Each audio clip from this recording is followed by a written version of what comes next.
Hello friends. और आज हम लोग लेक्चर 6 ऑफ इलेक्ट्रोस्टैटिक पोटेंशियल वाले पार्ट में है, which is the last part of electrostatic potential. अगले क्लास से हम लोग कैपेसिटर की ओर बढ़ेंगे, जो कि सेकंड चैप्टर का सेकंड पार्ट है, जहां पे हम लोग कैपेसिटेंस क्या होता है, कैपेसिटर किस प्रकार से आपस में जुड़े हुए होते हैं, सीरीज में कैपेसिटर जुड़ता है तो क्या फॉर्मूला लगेगा, पैरेलल में कैपेसिटर जुड़ेगा तो क्या फॉर्मूला लगेगा, ये तमाम सारी बातें हम लोग कैपेसिटेंस पार्ट में यानी नेक्स्ट लेक्चर में करेंगे। क्योंकि आज मेरा छठा लेक्चर है तो ऑलरेडी 5 लेक्चर मैं बना चुका हूं। अगर आप मेरे चैनल पर नए हैं तो प्लीज एक बार जो पहले के वीडियोस हैं उनको जाकर एक बार देखिए, ताकि वो सारी चीजें एक बार समझ में आ जाए, तो फिर अगला लेक्चर जो आप पढ़ेंगे वो आपको समझ में आएगा और पढ़ने का फायदा होगा। क्योंकि डायरेक्टली ये लेक्चर अगर आप देख रहे हैं तो कोई फायदा होने वाला नहीं है। पहले के लेक्चर्स देखिए, तभी ये लेक्चर आपको ज्यादा अच्छे से समझ में आएगा। और अगर आपके पहले के कॉन्सेप्ट क्लियर हैं तो फिर ये लेक्चर आप डायरेक्टली देख सकते हैं। इस पर्टिकुलर लेक्चर के अंदर पोटेंशियल एनर्जी, जो कि मेरा लास्ट कॉन्सेप्ट है, लेक्चर नंबर 5 के अंदर मैं आपको पोटेंशियल एनर्जी पढ़ा रहा था, उसका last part that is potential energy of a dipole in an external field, उसके बारे में हम लोगों को पढ़ना है। देन उसके बाद हम लोग यहां से बेसिकली क्या कर रहे हैं, now we are making the trying to develop the concept of capacitance. तो कैपेसिटेंस समझने के लिए या कैपेसिटर वर्ड को समझने के लिए बेसिकली जो हमें फंडामेंटल आइडिया होने चाहिए या बेसिक आइडिया होने चाहिए, वो सारी टॉपिक्स हम लोग आज इस क्लास में कंप्लीट करेंगे। तो ये इसके अंदर आपको कंडक्टर्स एंड इंसुलेटर्स के बारे में, वैसे तो मैंने आपको इसका बाकायदा डिफरेंस और तीनों का बैंड विड्थ, वो band energy diagram, electron repulsion, electron valence shell से कैसे कंडक्टेंस सेल में जाते हैं या वैलेंस बैंड से कैसे कंडक्टेंस बैंड, ये सारा कुछ मैं आपको बोल चुका हूं। पर एक नए एंगल से इसको देखने की कोशिश करेंगे। और फिर इंसुलेटर से ही एक वर्ड मैंने आपको लिखवाया भी होगा, जब मैं इलेक्ट्रोस्टैटिक चैप्टर पढ़ा रहा था तो उसके अंदर मैंने आपको लिखवाया हुआ है कि इंसुलेटर और dielectric both are one and the same thing, तो उसके बारे में भी जानेंगे। Then there is a concept of free charge and bound charge. तो चूंकि वो सब उसी से मिलता जुलता ही है, जो आपका इंसुलेटर है और कंडक्टर में बेसिक डिफरेंस यही है कि एक के पास फ्री चार्जेस होते हैं, एक के पास फ्री चार्जेस नहीं होते हैं। तो वो वाला कॉन्सेप्ट भी देखेंगे कि फ्री चार्ज किसे कहते हैं, बाउंड चार्ज किसे कहते हैं inside the conductor. Then dielectric क्या है और पोलराइजेशन किसे कहते हैं, व्हाट इज पोलराइजेशन और पोलराइजेशन का मतलब क्या है, पोलराइजेशन किस प्रकार से कैपेसिटर की ओर हमें लीड कर ले जाता है या उस तरफ हमें पढ़ने, उस कॉन्सेप्ट से हम कैपेसिटर के कॉन्सेप्ट को समझ पाते हैं। देन उसी डाइइलेक्ट्रिक एंड पोलराइजेशन के अंदर कुछ 4 टॉपिक हमें पढ़ना है। एक है डाइइलेक्ट्रिक कांस्टेंट, एक है पोलराइजेशन, फिर है एक इलेक्ट्रिक ससेप्टिबिलिटी और लास्ट टॉपिक है डाइइलेक्ट्रिक स्ट्रेंथ। आज की क्लास में मेरी पूरी कोशिश होगी कि ये जो भी टॉपिक मैंने बोर्ड पर लिखा है इसे मैं पूरा कंप्लीट कर दूं। होप कि अगर मेरे वीडियोस आपको पसंद आ रहे हैं तो प्लीज इसे लाइक करिए, ज्यादा से ज्यादा अपने दोस्तों के साथ शेयर करिए, और अगर चैनल को नए हैं तो प्लीज मेरे चैनल को सब्सक्राइब जरूर करिएगा, बेल बटन जरूर दबाइए, क्योंकि बेल बटन जब आप दबाते हैं तो जो भी नई वीडियो मैं भेजता हूं या अपलोड करता हूं उसका नोटिफिकेशन आप तक पहुंच जाता है। तो आज की क्लास का हमारा जो पहला टॉपिक है that is potential energy of dipole in external field. तो ये एक छोटा सा डायग्राम मैंने पहले से बना के रखा हुआ है, सिर्फ इस डायग्राम को आप समझ लीजिए, एक छोटा सा डेरिवेशन है, यहीं पे हम लोग कर लेंगे और बहुत आसानी से आपको ये समझ में आ जाएगा कि क्या हो रहा है। देखिए हमने यहाँ पर एक डाइपोल ले रखा है, डाइपोल यहाँ पे माइनस क्यू चार्ज है, यहाँ पे प्लस क्यू चार्ज है, both are equal and opposite, तो ये डाइपोल है। डाइपोल की दूरी हमने 2a ले रखी है और ये यूनिफॉर्म एक्सटर्नल फील्ड है जिसके प्रेजेंस में हमने डाइपोल को डाला है। मैंने आपसे स्टेबल इक्विलिब्रियम, अनस्टेबल इक्विलिब्रियम के बारे में बात किया हुआ है, जहां पे जब आप किसी भी डाइपोल को रखते हैं तो उसकी टेंडेंसी होती है कि वो अपने आप को ओरिएंट करे, इस प्रकार से ओरिएंट करे कि वो स्टेबल इक्विलिब्रियम की ओर जाए, या अनस्टेबल इक्विलिब्रियम है तो वो टर्न करके स्टेबल इक्विलिब्रियम की ओर जाती है। अब कैसे वो उस तरफ जाएगी उसको थोड़ा समझते हैं कि अगर ये इलेक्ट्रिक फील्ड है, इसका मतलब इस तरफ कौन सा चार्ज होगा, इस तरफ इसका मतलब पॉजिटिव चार्ज होगा, क्योंकि electric field always originates from positive charge and goes to negative charge. तो इसकी टेंडेंसी होती है from this charge to this charge move करने की।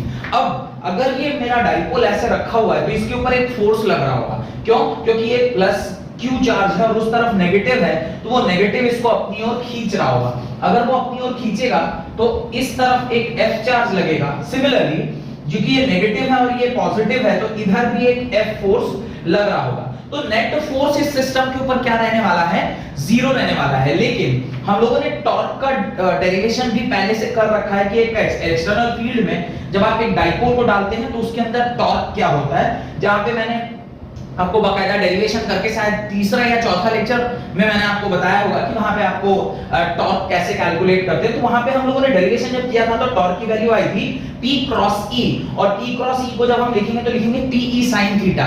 PE sin थीटा क्यों लिखते हैं, इसको मैं थोड़ा सा और एलैबोरेट करूं तो ये लिखा हुआ है torque is equal to P मतलब Q into 2A into E into sin थीटा। ध्यान से समझिएगा, ये Q into 2A that is dipole moment, ये डाइपोल मोमेंट है, पर E का कौन सा कंपोनेंट हम ले रहे हैं, E का not the cos component, we are taking the sine component. यानी जब कभी भी हम टॉर्क निकालते हैं तो उसका फार्मूला क्या होता है, टॉर्क निकालने का फार्मूला होता है R क्रॉस F, यानी द हिंज पॉइंट से जो दूरी है उसके परपेंडिकुलर जो फोर्स है, ये इसी को हम लोग टॉर्क कहते हैं। क्योंकि ऐसा अगर नहीं होगा तो वो चीज, वो जो पर्टिकुलर ऑब्जेक्ट है वो रोटेट नहीं करेगा। क्लास 11th फिजिक्स में हमने ये बात पढ़ी हुई है।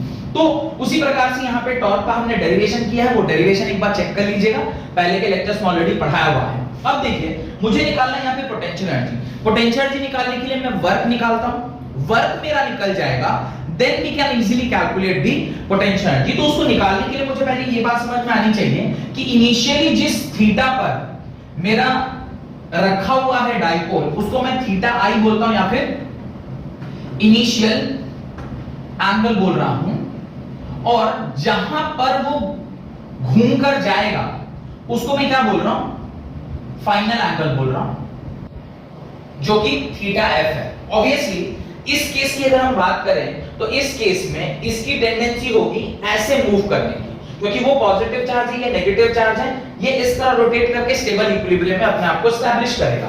तो वर्क डन का फार्मूला क्या होता है, इंटीग्रेशन T एक्सटर्नल बोला जाए torque in presence of electric field into d theta, और थीटा कहां से कहां जाएगा, theta i to theta f तक जाएगा। Work done is equal to torque के जगह पे क्या मैं ये डाल सकता हूं वहां पे, तो मैं ये वाला फार्मूला यूज कर रहा हूं। I am not opening this P because P का यहां पे कोई लेना देना नहीं है, तो उसको अननेसेसरली ओपन करने से कोई फायदा नहीं है। तो फिर मैं डायरेक्टली यहां पे लिखता हूं theta i to theta f, torque की वैल्यू होगी PE sin theta d theta. अब देखिए work done is equal to, यहां पर ध्यान देकर देखिए, थीटा आई, या फिर मैं ऐसे लिखूं PE कांस्टेंट है बिकॉज़ यूनिफॉर्म इलेक्ट्रिक फील्ड है, तो ये भी कांस्टेंट है, और P Q charge constant, distance between dipole constant, तो ये सारी चीजें कांस्टेंट हैं, बाहर आ गई, और मैंने यहां पे इस प्रकार से लिख लिया, और मेरा इंटीग्रेशन क्या हो गया, sin थीटा d थीटा। आप जानते हैं sin थीटा d थीटा का इंटीग्रेशन क्या होता है, माइनस cos थीटा। तो work done is equal to आप क्या लिखोगे, PE इंटीग्रेशन लिखोगे माइनस cos थीटा, और लिमिट कहां से कहां है, थीटा आई से लेके थीटा एफ तक। ये बात मैंने आपसे कईयों बार बताया हुआ है कि अगर अंदर नेगेटिव साइन हो तो थीटा क्या हो जाता है, चेंज कर जाता है, या फिर वैल्यू ऑफ थीटा क्या हो जाती है, चेंज हो जाती है। तो अगर हम नहीं भी पुट कर रहे हैं तो भी आप देखेंगे तो हो जाएगा minus final limit minus of minus initial limit, ऐसे आप पुट कर दीजिए, और तब जब आप इसे अगले स्टेप में सॉल्व करेंगे तो PE इज इक्वल टू क्या होगा, देखिए ब्रैकेट को ध्यान से, minus theta F minus minus plus cos of theta I, और इसको जब आप अगली लाइन में लिखेंगे तो वर्क डन आएगा PE cos of initial angle minus cos of final angle. तो ये आपका वर्क डन आ गया इन टर्म्स ऑफ टॉर्क, क्योंकि टॉर्क के फार्मूला को ही यूज करके हम निकालें तो वर्क डन आ गया PE cos of initial angle minus cos of final angle. पर क्या हमारा एम वर्क डन निकालना था, नहीं, हमारा एम था कि कितना पोटेंशियल एनर्जी सिस्टम में स्टोर हुआ है। जब कभी भी उसके अंदर कोई काम होगा तो वो वर्क डन करेगा। सिस्टम समझिए, जब कभी भी किसी सिस्टम में पोटेंशियल एनर्जी डेवलप होगा तो वो उसमें वर्क डन होगा ही होगा, या हम वर्क को पोटेंशियल में कन्वर्ट करूं या पोटेंशियल को वर्क में कन्वर्ट करूं। इस केस में थोड़ा सा ध्यान देकर देखिए, ये डाइपोल इस तरफ जाना चाहता था, इस तरफ इसलिए जाना चाहता था क्योंकि ये पॉजिटिव चार्ज है और इस तरफ नेगेटिव चार्ज है, तो ये इसके जितना करीब जाएगा उतना ज्यादा स्टेबल होगा। ये स्टेबल तब हो रहा है जब नेगेटिव की ओर पॉजिटिव चार्ज जा रहा है। वो खुद से जाना चाह रहा है या उसको जबरदस्ती ले जाना पड़ रहा है? वो खुद से जाना चाहता है। अगर वो खुद से जाना चाह रहा है तो सिस्टम एनर्जी रिलीज करेगी या एनर्जी गेन करेगी? ऑब्वियसली अगर मैं खुद से जा रहा हूं तो सिस्टम एनर्जी रिलीज करती है। आप किसी को जबरदस्ती करके लेके आते हैं तब उसका पोटेंशियल बढ़ता है। अगर आप वो जैसा करना चाह रहा है वैसा ही करने देते हैं तो सिस्टम की एनर्जी रिलीज होती है, यानी सिस्टम पोटेंशियल एनर्जी रिलीज करता है या पोटेंशियल एनर्जी उसकी क्या हो जाती है, घट जाती है। तो जो हमारा वर्क डन आया है इस केस में ये पॉजिटिव आएगा नेगेटिव आएगा? वर्क डन पॉजिटिव आएगा। और मैंने आपसे कहा है वर्क डन और पोटेंशियल के बीच में हमेशा एक क्या होता है, नेगेटिव साइन का अंतर होता है। तो ये हम लोग थीटा से कॉन्सेप्चुअली भी निकाल सकते हैं। डन। तो यहां तक आप अपनी कॉपी में लिखें और उसके बाद आप देखें वहां पर जो आपका वर्क डन है इसको जब आप पोटेंशियल के टर्म में लिखेंगे तो आप लिखेंगे u of theta is equal to pe cos of initial angle minus cos of final angle. जहां से जहां को गया है वो आपकी पोटेंशियल एनर्जी की वैल्यू होगी। तो ये आप पोटेंशियल एनर्जी के भी टर्म्स में लिख सकते हैं और आप वर्क डन के टर्म्स में भी इसको लिख सकते हैं। डन। यहां तक अगर आपने लिख लिया है तो इसके नीचे आपको क्या करना चाहिए, केस बनाइए। दो केस पढ़ेंगे, दो स्पेशल केस पढ़ेंगे इसके अंदर। दोनों केसेस वो हैं, चलिए एक एक करके पढ़ ही लेते हैं। मैं क्या करता हूं पहले आप मुझे पूरा विश्वास है कि यहां से यहां तक आपने लिख लिया है, तो अभी मैं इसको यहीं पे मिटा रहा हूं। अब देखिए करेंगे क्या, उसको थोड़ा ध्यान से समझिएगा। मुझे दो फार्मूला बोर्ड पर छोड़ रहा हूं मैं, एक ये वर्क डन, चलिए वर्क डन का भी मुझे कोई जरूरत नहीं है, मैं वर्क डन वाला फार्मूला भी मिटा रहा हूं, सिर्फ पोटेंशियल वाला फार्मूला मैं रखता हूं बोर्ड के ऊपर। अब देखिए u ऑफ थीटा जब मैं बात कर रहा हूं या मैं इसी वर्क डन को w भी बोल सकता हूं, पर मैंने अभी थोड़ी देर पहले आपसे कहा कि वर्क डन और थीटा के बीच में there is a relationship. Relationship क्या है? रिलेशनशिप है कि वर्क डन जब सिस्टम कर रहा होता है, यानी सिस्टम जब work done against the will of the dipole कर रहा है तो वहां पे नेगेटिव वर्क डन होगा, बिकॉज वो जबरदस्ती उसके ऊपर काम कर रहा है। अगर जबरदस्ती काम कर रहा होगा तो सिस्टम की एनर्जी बढ़ रही होगी। तो अगर वर्क डन नेगेटिव है तो पोटेंशियल पॉजिटिव, और अगर वर्क डन पॉजिटिव यानी पोटेंशियल नेगेटिव होगा। नेगेटिव होने का मतलब डिक्रीजिंग पोटेंशियल। अब देखिए मैं कंडीशन बोलता हूं, चलिए केस 1 लिखते हैं। केस 1 क्या है?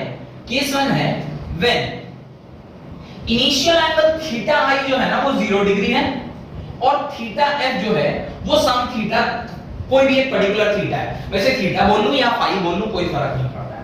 यानी मैं जो अभी केस डिपिक्ट कर रहा हूं वो क्या केस है, थोड़ा ध्यान से देखिए। वो केस है कि आपका जो डाइपोल है वो ऐसे रखा हुआ है, it is parallel to the electric field, और आप उसको जबरदस्ती इस तरफ लेकर आ रहे हैं, यानी you are taking this to this particular angle, आप उसको जबरदस्ती पीछे की ओर खींच रहे हैं। अब आप सोचिए यहां पर आपका पॉजिटिव चार्ज रखा हुआ है और आप पॉजिटिव चार्ज को क्या कर रहे हैं, धक्का लगा के उल्टा पीछे की ओर लेके जा रहे हैं, यानी पॉजिटिव को पॉजिटिव की ओर लेके जा रहे हैं। जब आप पॉजिटिव चार्ज को पॉजिटिव की ओर लेकर जा रहे हैं तो आपको एक्सटर्नल वर्क करना पड़ेगा, और एक्सटर्नल अगर आप वर्क करिएगा तो वो वर्क अगेंस्ट द विल होगा, और अगेंस्ट द विल है मतलब वर्क डन नेगेटिव हो। वर्क डन नेगेटिव है तो सिस्टम का पोटेंशियल बढ़ जाए। तो यहां पे जो हमारा वर्क डन है W is equal to, formula क्या होता है ध्यान से देखिए, potential energy cos of initial angle minus cos of final angle. ध्यान से देखिएगा, potential is equal to PE cos of initial angle that is cos of 0 degree, that is cos of 0 degree minus cos of theta. अब इसे जब मैं solve कर रहा हूं can I write PE is equal to cos of theta minus, अब देखिए थोड़ा सा यहां पर चेक करिए, इसे cos 0 डिग्री को क्या मैं 1 लिख सकता हूं, this is 1 minus cos theta. अब W is equal to can I write minus PE cos theta minus 1। क्या मैं ये लिख सकता हूं? यहां तक अगर कोई डाउट है तो आप प्लीज कमेंट सेक्शन में पूछ लीजिएगा अगर ये बात समझ में नहीं आई हो तो। वैसे मैं वापस से एक बार और बता देता हूं, work done is equal to PE cos theta minus cos final, ये आपने फार्मूला वहां से उठाया। इसके बीच में एक नेगेटिव रिलेशनशिप होता है, अभी तुरंत प्रूफ हो जाएगा कि एक नेगेटिव रिलेशनशिप होता है। देखिए work done is equal to PE cos initial angle कितना था 0 डिग्री, तो हमने cos 0 डाला minus cos of theta. 0 degree cos 0 1 होता है तो 1 minus cos theta. 1 minus cos theta अगर मैं एक नेगेटिव साइन इंटेंशनली बाहर लूं तो ये साइन क्या हो जाएगा, चेंज हो जाएगा, और जैसे ही ये साइन चेंज होगा तो हमने वर्क डन को क्या कर लिया, नेगेटिव। ये आपका वैल्यू क्या आ गया, नेगेटिव आ गया। अब ध्यान से सोचिए हमने ऐसा क्यों किया, यही वर्क डन जो सिस्टम कर के ऊपर किया गया है वो उस सिस्टम का पोटेंशियल एनर्जी के फॉर्म में स्टोर हो जाएगा। तो अब जब आप इस पूरे एक्सप्रेशन को ध्यान से देखेंगे तो कोई भी जो एंगल होगा वो जीरो से बड़ा एंगल होगा, क्योंकि ये 0 डिग्री है तो इससे कोई बड़ा एंगल होगा। सपोज 60 डिग्री है, 60 डिग्री की वैल्यू क्या आएगी, half cos 6 sorry suppose 30 degree है, cos 30 इज हाफ। अगर cos 30 हाफ है, half minus 1 is minus half, minus minus मिलकर क्या कर देगा, पॉजिटिव। तो ये जो वर्क डन किया गया है वो सिस्टम में किस प्रकार से सेव हो गया, एक पोटेंशियल एनर्जी के फॉर्म में सेव हो गया। तो ये जो वर्क डन हमने सिस्टम के ऊपर किया है ये क्या आ गया, वैल्यू आ गया। जब हम 0 डिग्री से स्टार्ट करके किसी एक एंगल पर लेके जा रहे हैं और ऑब्वियसली सिस्टम के ऊपर काम किया जा रहा है, यानी सिस्टम को जबरदस्ती हम धक्का देकर उस तरफ लेकर जा रहे हैं, तो सिस्टम की पोटेंशियल एनर्जी बढ़ जाएगी। अब आप केस नंबर 2 देखें, ये तो मेरे ख्याल से आपको समझ में आ गया होगा। केस नंबर 2 में यहीं पर आपको दिखा देता हूं कि केस नंबर 2 में क्या हो रहा है। सपोज करिए जो आपका केस 2 है उसके अंदर इनिशियल एंगल थीटा आई जो है वो 90 डिग्री है और थीटा एफ जो है वो सम थीटा है। अब इसका क्या मतलब है समझिए, इसका मतलब है कि मेरा जो डाइपोल है वो ऐसे है, यानी perpendicular to the electric field. अब जब मैं उसको कुछ थीटा पर लेकर जा रहा हूं तो आप बताइए ये डाइपोल अपने विल से उधर जाना चाहेगा या कोई उसके ऊपर जबरदस्ती कर जाएगी, खुद से जाना चाहेगा ऑब्वियसली, बिकॉज़ ये पॉजिटिव, ये वाला जो एंड है वो पॉजिटिव चार्ज है, उस तरफ नेगेटिव है। अगर पॉजिटिव को नेगेटिव की ओर लेके जाया जाए तो वो तो खुद ही चाहता है ना, कोई भी पॉजिटिव चीज हमेशा नेगेटिव की ओर जाना चाहती है, तो ये खुद ही उस तरफ जाना चाहता है। और ये अगर ऐसे करके खुद उस तरफ जाना चाह रहा है तो उस सिस्टम की एनर्जी घटेगी, वो सिस्टम एनर्जी को रिलीज करेगा और एनर्जी रिलीज करेगा तो work done against the system नहीं होगा, work done by the system होगा। और वर्क डन अगर बाय द सिस्टम आया तो वो क्या होना चाहिए, एनर्जी घटनी चाहिए, यानी एनर्जी की वैल्यू देख लेते हैं क्या आता है। तो work done is equal to W, formula जो आप लगाओगे वो क्या लगाओगे, PE cos of theta i minus cos of theta f, cos of theta f, ये आपने डेरिवेशन से ये फार्मूला निकाला है। अब देखिए work done is equal to PE cos theta i, आप इसकी जगह क्या लिख दोगे, cos ऑफ 90 डिग्री माइनस इसके जगह क्या लिखोगे, cos थीटा। अब मुझे बताइए ये जो आपका cos 90 है इसकी वैल्यू क्या होती है, 0, यानी work done is equal to PE 0 minus cos theta, या मैं बोलूं work done is equal to minus PE cos theta, या मैं बोलूं work done is equal to minus P dot E के बराबर आया या नहीं आया। और यहां पे वर्क डन नेगेटिव आना भी चाहिए। वर्क डन नेगेटिव मतलब potential energy negative, potential energy negative मतलब सिस्टम एनर्जी रिलीज कर रहा है, बिकॉज वो उसी तरफ जा रहा है, वो स्टेबल होना चाहता है, स्टेबिलिटी की ओर बढ़ रहा है। कोई भी चीज जब स्टेबिलिटी की ओर बढ़ती है तो उसकी एनर्जी क्या होती है, रिलीज होती है, यानी वो सिस्टम से एनर्जी रिलीज कर रहा है। तो डाउट मत रखिएगा मन में कि पॉजिटिव नेगेटिव का डाउट नहीं होना चाहिए। देखिए सिंपल सी बात है, देयर आर टू कॉन्सेप्ट्स, एक हम लोग सिस्टम की एनर्जी की बात कर रहे हैं, एक हम लोग सिस्टम के बाहर जो सराउंडिंग है उसकी एनर्जी की बात कर रहे हैं। थोड़ा सा थर्मोडायनामिक्स का कॉन्सेप्ट अगर आपका क्लियर हो क्लास 11th वाला तो ये बातें आपको समझ में आ जाएगी कि मैं बोल रहा हूं कि सिस्टम, यहां पे जो हमारा सिस्टम है वो डाइपोल है, सिस्टम एनर्जी रिलीज कर रहा है, तो सिस्टम एनर्जी अगर रिलीज कर रहा है तो उसकी एनर्जी घट रही है। घटना इज नेगेटिव ऐसा नहीं है, घटना मींस डिक्रीज करना, दैट्स इट। अब कोई 10 है वो 5 हो रहा है तो भी तो घट रहा है, बट डिक्रीज हो रहा है, इसका ये मतलब नहीं कि डिक्रीज हो रहा है तो ऑलवेज नेगेटिव ही हो जाएगा, ऐसा नहीं है। डन। अब डाइपोल अगर स्टेबिलिटी की ओर जा रहा है तो उसकी एनर्जी रिलीज होगी, अगर उसकी एनर्जी रिलीज हो रही तो सिस्टम की, डाइपोल की एनर्जी घट रही है। डन। अब अगर मैं उसके अगेंस्ट, डाइपोल को उसके विल के अगेंस्ट लेकर आ रहा हूं तो वर्क डन करना पड़ेगा, क्योंकि वहां पे आप जबरदस्ती काम करते हैं, जबरदस्ती उस सिस्टम को अनस्टेबल कर रहे हैं। अगर आप सिस्टम को अनस्टेबल कर रहे हैं तो सिस्टम की पोटेंशियल बढ़ जाती है, सिस्टम की पोटेंशियल बढ़ेगी तो पॉजिटिव वैल्यू उसमें आ जाएगा, क्योंकि वो सिस्टम अगर ज्यादा पोटेंशियल वाला है तो उसकी वैल्यू बढ़ेगी तो वो पॉजिटिव है। तो वर्क डन और potential, when we talk about the potential energy in terms of external field, तो potential energy is a scalar quantity. Scalar quantity को हम लोग ऑलवेज इंक्रीज और डिक्रीज के टर्म में दिखाते हैं, न कि वेक्टर साइन के टर्म्स में। तो ये पॉजिटिव नेगेटिव में कंफ्यूज मत होइए, हमने जब टॉर्क की बात की थी तो torque was a vector quantity. Torque चूंकि एक वेक्टर क्वांटिटी था तो वहां पे पॉजिटिव नेगेटिव का मतलब सिर्फ और सिर्फ उसका मैग्नीट्यूड नहीं था, वहां डायरेक्शन भी एसोसिएटेड था। But here we are talking about potential energy. Potential energy is in terms of scalar quantity के बारे में बात करें तो स्केलर क्वांटिटी में हम लोग पॉजिटिव और नेगेटिव मतलब बढ़ना और घटना, दैट्स इट, क्योंकि यहां पे तो अलजेब्रिक एडिशन होता है। तो बढ़ रहा है या घट रहा है, बढ़ रहा है मतलब सिस्टम की एनर्जी बढ़ रही है यानी पॉजिटिव, सिस्टम की एनर्जी घट रही मतलब नेगेटिव नहीं कम होना। अब उसको नेगेटिव बोलिए या कम होना वो भी एक ही बात है। डन। तो जब हम केस 1 की बात कर रहे हैं तो ये वाला कौन सा केस है, जब सिस्टम स्टेबल था और आप उसको जानबूझ के क्या कर रहे हैं, अनस्टेबल कर रहे हैं। अनस्टेबल कर रहा था तो वैल्यू क्या आई, नेगेटिव, पर यहां पे एक्चुअली वैल्यू पॉजिटिव थी, हमने उसको जानबूझ के नेगेटिव किया और आपको मैंने सॉल्व करके बताया कि जब आप इसमें वैल्यू पुट करके सॉल्व करेंगे तो ये वैल्यू क्या हो जाएगी, पॉजिटिव आ जाएगी। और पॉजिटिव आने का मतलब है कि आपने सिस्टम के ऊपर वर्क किया है और वो वर्क किस एनर्जी में स्टोर्ड है, वो उस सिस्टम में पोटेंशियल एनर्जी की तरह स्टोर्ड है। डन। ये आप वैल्यू चेक कर लीजिएगा कि पॉजिटिव वैल्यू आएगी क्योंकि cos of theta maximum value theta की 0 पे होती है और उसके अलावा कोई भी थीटा आप लेंगे 30 डिग्री 60 डिग्री तो ये वैल्यू नेगेटिव, ये ब्रैकेट नेगेटिव नेगेटिव नेगेटिव मिलके इस वर्क डन को क्या कर देगा, पॉजिटिव कर देगा। सेकंड वाला केस वो है जहां पे ये ऑलरेडी अनस्टेबल है और वो स्टेबिलिटी की ओर हम लेके जा रहे हैं। अगर हम उसे स्टेबल कर रहे हैं तो स्टेबल जब हम सिस्टम को कर रहे होते हैं तो वो एनर्जी रिलीज करती है, एनर्जी रिलीज करेगी तो वर्क डन क्या होगा, नेगेटिव होगा। मैं बोलूं पोटेंशियल एनर्जी सिस्टम का क्या होगा, नेगेटिव होगा। ये बात समझ में आ गई। अब कुछ इंपॉर्टेंट बातें हैं उसको आप अपने कॉपी में लिखें, राइट। इंपॉर्टेंट रिजल्ट, उसमें 3 बातें हमें लिखनी है, तीनों को पहले लिख लेते हैं, उसका एक एक करके मैं आपको समझा दूंगा। पहली बात, electric potential at any point on the bisector of dipole is 0. Electric potential at any point on the bisector of dipole is 0. ये बात मैंने आपको न्यूमेरिकल की मदद से भी बताया हुआ है और पहले भी ऐसा बताया हुआ है।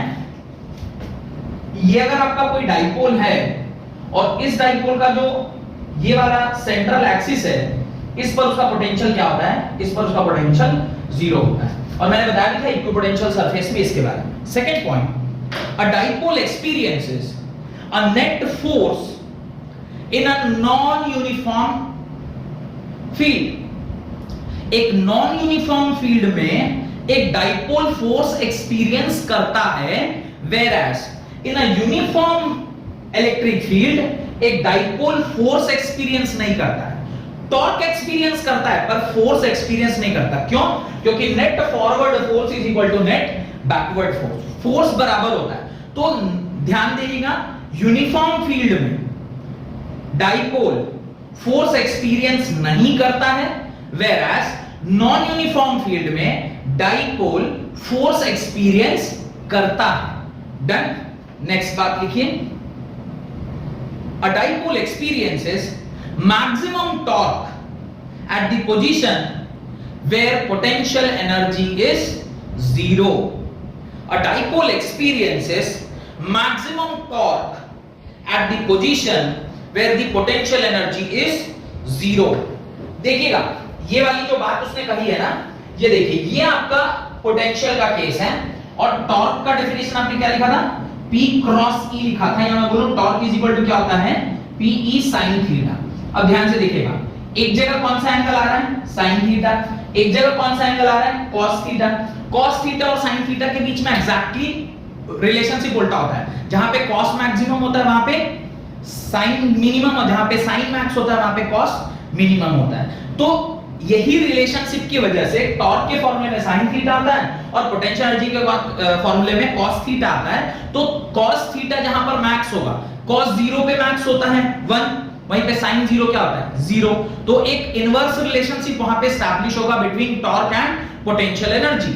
यही बात वो कह रहा है कि dipole experiences maximum torque at the position where potential energy 0। System की जहां पे पोटेंशियल एनर्जी 0 होगी उस पॉइंट पर उस सिस्टम का टॉर्क क्या होगा, मैक्सिमम होगा।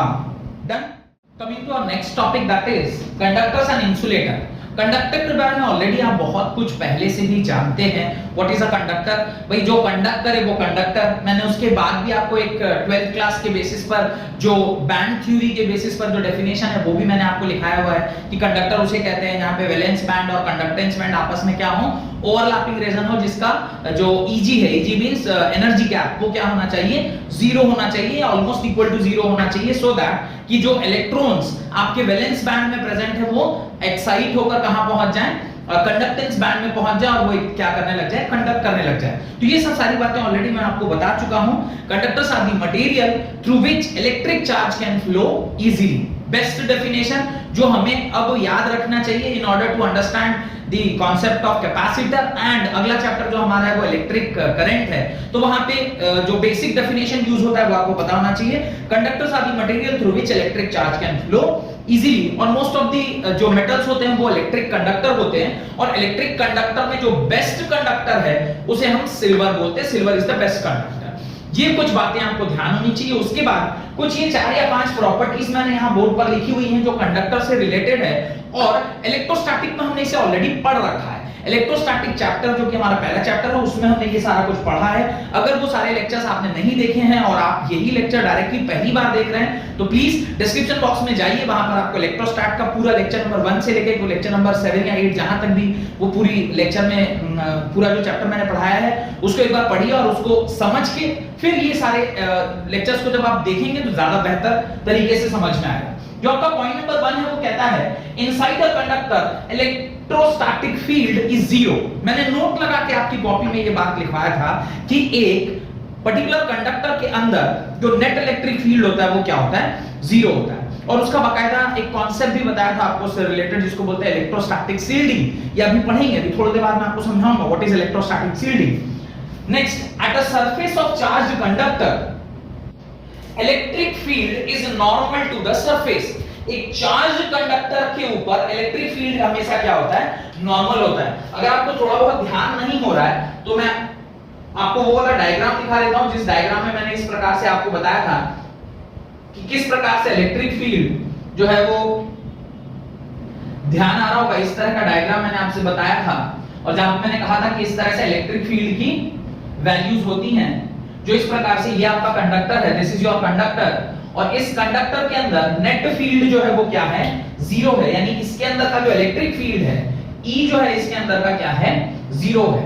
और ये जो चार्ज है, ये जो यानी कंडक्टर है, उससे जो इलेक्ट्रिक फील्ड का एंगल बनता है वो हमेशा कैसा बनता है, 90 डिग्री बनता है। तो यही उसने कहा है at the surface of charge conductor electric field is normal to the surface. और इसे हम चार्ज कंडक्टर क्यों कह रहे हैं वो भी समझिए। देखिए बहुत ही कॉमन सेंस वाली बात है कि क्यों ये चार्ज हो जाता है कंडक्टर। ध्यान से देखिएगा, ये आपका पॉजिटिव चार्ज है, this is your positive charge, क्योंकि यहां से इलेक्ट्रिक फील्ड ओरिजिनेट हुआ है, और इस तरफ नेगेटिव होगा क्योंकि इलेक्ट्रिक फील्ड उधर जा रहा है।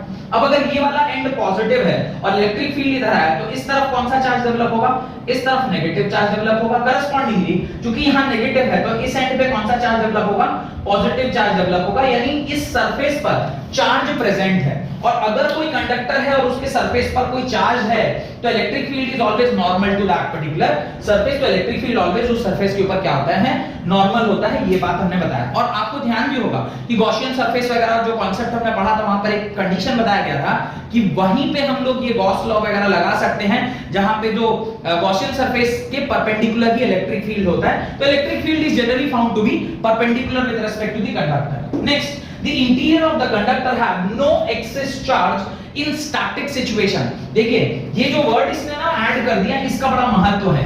स्टैटिक सिचुएशन, अगर स्टैटिक नहीं हुआ डायनेमिक हुआ तो क्या होगा, ये सारी बातें हम लोग समझेंगे, पर पहले इस पॉइंट को समझते हैं। The interior of the conductor have no excess charge। excess charge मतलब यहाँ पे एडिशनल चार्ज नहीं है। अगर ये सिस्टम इसको पोलराइज कर भी रहा है, एक वर्ड में यूज कर रहा हूं पोलराइज, अभी थोड़ी देर बाद अगला टॉपिक मेरा पोलराइजेशन है, वहां पे इसको समझेंगे।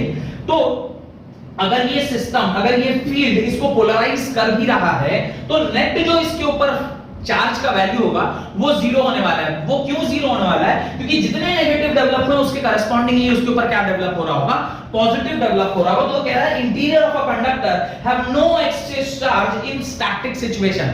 स्टैटिक वर्ड इसलिए उसने बोला है कि अगर ये स्टैटिक नहीं हुआ और डायनेमिक हो गया, तो डायनेमिक दो तरीके से हो सकता है, ध्यान रखिएगा।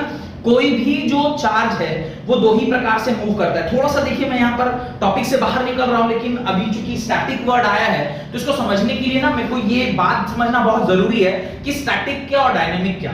मैंने आपसे कई बार पहले भी कहा हुआ है कि इलेक्ट्रिसिटी दो पार्ट में डिवाइडेड है, एक होता है इलेक्ट्रोस्टैटिक, एक होता है इलेक्ट्रोडायनेमिक। स्टैटिक पार्ट में जहां पे चार्ज रेस्ट पर हो, फिलहाल जो कुछ भी हम लोग पढ़ रहे हैं यहां चार्ज रेस्ट पर है।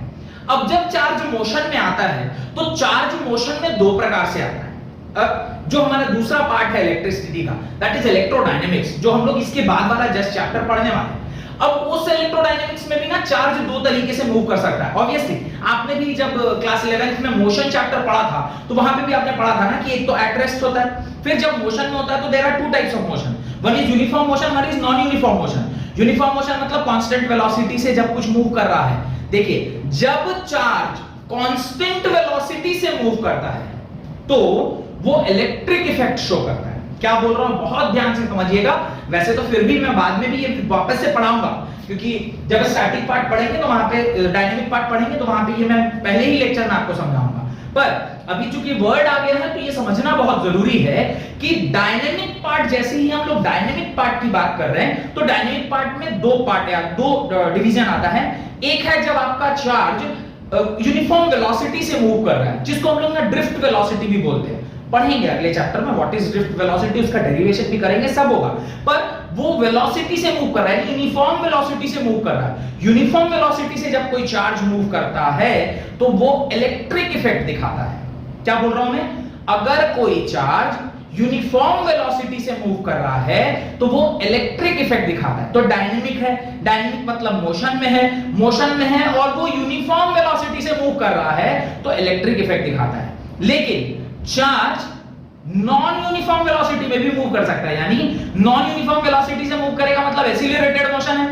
यानी अगर चार्ज एक्सीलरेटेड है, अगर charge is moving with some acceleration, तो वो इलेक्ट्रिक करंट वाला इफेक्ट नहीं दिखाएगा, यानी करंट प्रोड्यूस नहीं करेगा, वो मैग्नेटिज्म प्रोड्यूस करेगा या मैग्नेटिक इफेक्ट दिखाएगा।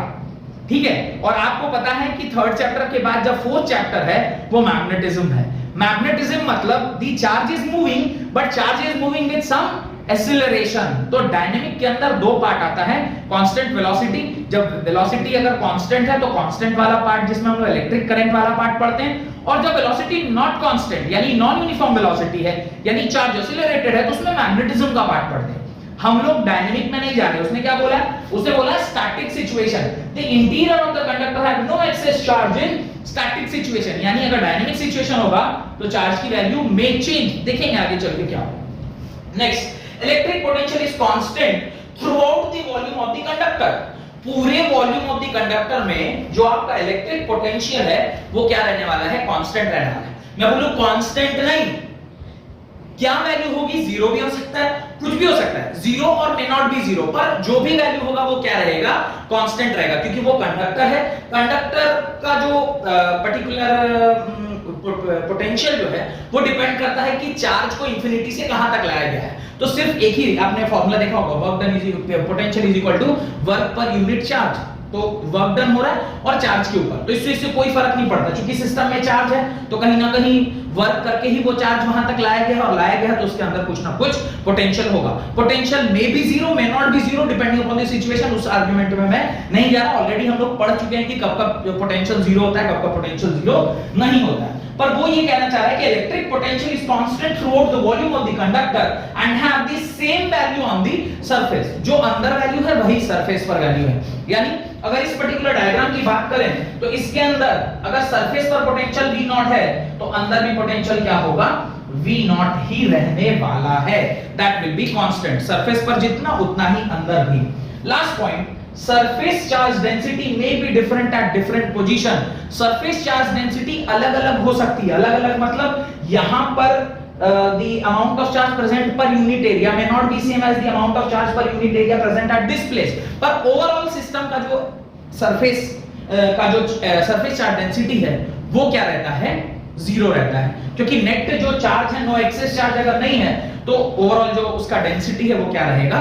जीरो रहेगा। अब समझिए, एक बड़ा ही इंपॉर्टेंट सा कॉन्सेप्ट आपको बता रहा हूं, that is electrostatic shielding. Shielding का क्या मतलब होता है? शील्डिंग का मतलब ढाल, किसी भी चीज को बचाना, शील्ड करना, रोकना, समझ रहे हैं। अगर मैं कह रहा हूं कि इलेक्ट्रोस्टैटिक शील्डिंग, कई बार हम लोग अभी खास करके तो बहुत ज्यादा यूज में ये आता है। आप देखिए ऑप्टिकल फाइबर हम लोग यूज करते हैं, जियो फाइबर या ऑप्टिकल फाइबर, जो भी सिग्नल्स, जो 4G का सिग्नल है या इवन 5G की टेस्टिंग चल रही है, वो जो सिग्नल किसी वायर में जा रहा है तो वो वायर ऑप्टिकल सिग्नल है। ऑप्टिकल सिग्नल की सबसे खास बात क्या होती है? It travels with the speed of light, 3 × 10⁸ metre per second से वो ट्रैवल करता है। अगर यही इलेक्ट्रिकल सिग्नल होता तो उसका स्पीड काफी कम होता है, that is equivalent to the speed of sound. पर हम लोग जो अभी यूज कर रहे हैं net, that acts as a speed of light के स्पीड में जाता है, क्योंकि लाइट में वो एंगल ऑफ रिफ्लेक्शन TIR होता है, वो ऑप्टिकल चैप्टर है, या हम लोग पढ़ेंगे उसके बारे में, व्हाट इज ऑप्टिकल फाइबर, किस तरह से उसके अंदर काम करता है, थोड़ी बहुत जानकारी आपको उसके बारे में होगी। अब देखिए, अब जब मैं बात कर रहा हूं इलेक्ट्रोस्टैटिक शील्डिंग की, तो शील्डिंग के अंदर अगर मान लीजिए जो आपका वायर है, जो कि जिसके अंदर ऑप्टिकल सिग्नल जा रहा है, उसको बाहर से अगर हम किसी प्रकार से सील्ड ना करें, यानी प्रोटेक्ट ना करें, तो उसके अंदर के सिग्नल्स के डिस्टॉर्ट होने के चांसेस हैं। तो कब हम उसको सील्ड कर सकते हैं? अगर कुछ ऐसी व्यवस्था हो जाए कि उसके अंदर, यानी जो वायर है, यानी जो कवरिंग है, उस कवरिंग के अंदर इलेक्ट्रिक फील्ड जीरो हो जाए। इलेक्ट्रिक फील्ड जीरो होगा तो चार जगह ट्रैवल कर भी रहा है तो उसको कोई बाधा नहीं आएगी, क्योंकि उसके ऊपर कोई फोर्स डेवलप नहीं होगा। अगर सिस्टम के ऊपर कोई फोर्स डेवलप नहीं हुआ तो वो जो उसके सिग्नल है उसमें कोई डिस्टरबेंस नहीं आएगा। तो कई बार ऐसा एक सिस्टम हम बनाते हैं जिसको बाहर से हम क्या कर देते हैं, इलेक्ट्रोस्टैटिक शील्ड की तरह यूज करते हैं। इलेक्ट्रोस्टैटिक शील्ड इसलिए कि कंडक्टर के अंदर अगर आप कोई ऐसा चीज डाल दें जिसमें कोई सिग्नल क्रॉस कर रहा है, चूंकि ये कंडक्टर है तो कंडक्टर के अंदर इलेक्ट्रिक फील्ड जीरो, और उस शील्ड के अंदर यानी उस कंडक्टर के अंदर अगर कोई वायर ऐसी हम भेज दें जिसमें कोई सिग्नल जा रहा है तो उसको कोई डिस्टर्ब नहीं कर सकता है। तो ये बड़ा ही इंपॉर्टेंट कॉन्सेप्ट है। और अभी जितनी भी वायरिंग हो रही है, या इवन इलेक्ट्रिकल वायरिंग भी जितनी हो रही है, टेलीफोनिक वायरिंग या जो भी आप नेट यूज कर रहे हैं, वो सारा का सारा इसी कॉन्सेप्ट पे काम कर रहा है कि कंडक्टर के अंदर हम ऑप्टिकल फाइबर, आपके घर के अगल बगल में वो पोल्स लगे होंगे, उसके अंदर एक तार है, वो तार इस कंडक्टर, और कंडक्टर के अंदर वो ऑप्टिकल फाइबर का केबल होता है, ताकि बाहर से कुछ भी उस अंदर के सिग्नल को डिस्टर्ब ना कर सके। ये जो पर्टिकुलर कॉन्सेप्ट है इसको क्या बोलते हैं, इलेक्ट्रोस्टैटिक शील्डिंग। इसका सिर्फ डेफिनेशन आप अपनी कॉपी में लिख लीजिए, the phenomena of protecting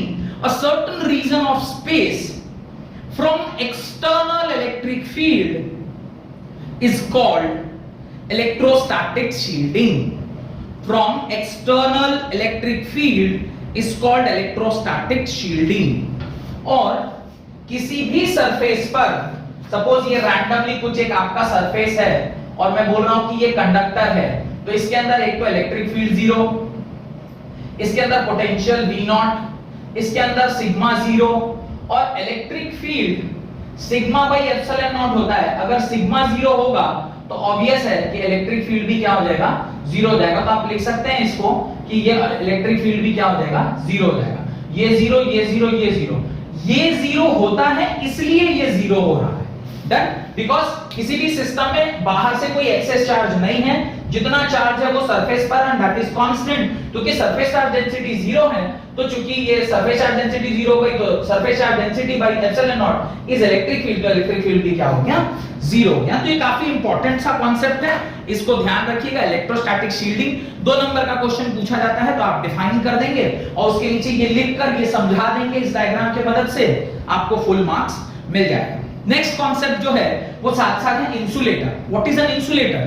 insulator मतलब जो कंडक्ट ना करे, जो चार्ज को फ्लो करने में मदद ना करे, वो इंसुलेटर। वैसे तो बैंड थ्योरी के हिसाब से मैंने आपको इंसुलेटर समझाया हुआ है कि जब जो बीच का जो गैप है, यानी जो एनर्जी गैप है, वो अगर 3 इलेक्ट्रॉन वोल्ट से ज्यादा हो जाता है तो क्या होगा, जो वैलेंस बैंड में इलेक्ट्रॉन है वो जंप करके कंडक्टेंस बैंड में नहीं जा पाएगा, और अगर वो इलेक्ट्रॉन यहां से वहां जंप करके नहीं गया और कंडक्टेंस बैंड आपका एम्प्टी है तो वो कंडक्ट नहीं करेगा।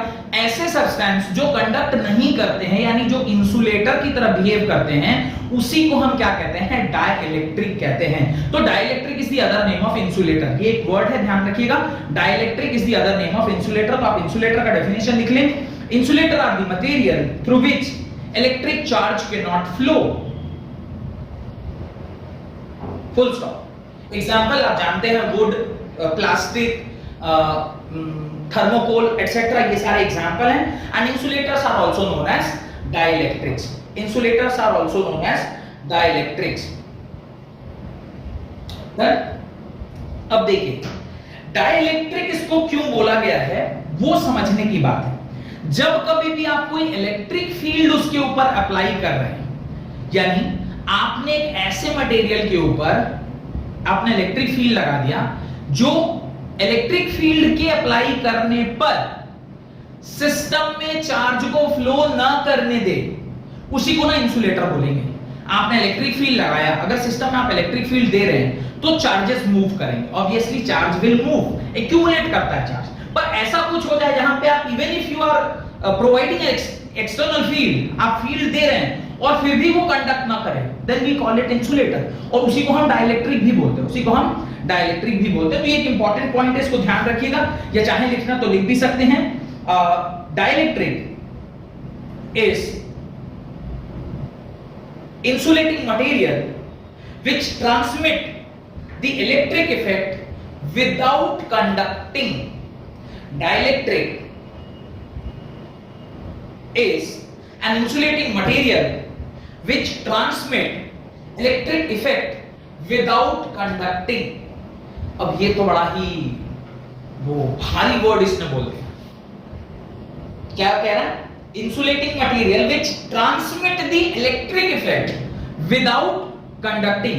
कंडक्ट भी नहीं कर रहा लेकिन इलेक्ट्रिक इफेक्ट को ट्रांसमिट कर सकता है, यानी इलेक्ट्रिक इफेक्ट को एक एंड से दूसरे एंड पहुंचा सकता है पर कंडक्ट नहीं करेगा. बहुत इंपॉर्टेंट. इसको समझने के लिए पोलराइजेशन का कॉन्सेप्ट आपको समझना होगा और डाइइलेक्ट्रिक क्या होता है इसको और डिटेल में समझना होगा, क्योंकि आज ही की क्लास में मैं आगे चल के आपको पढ़ाऊंगा.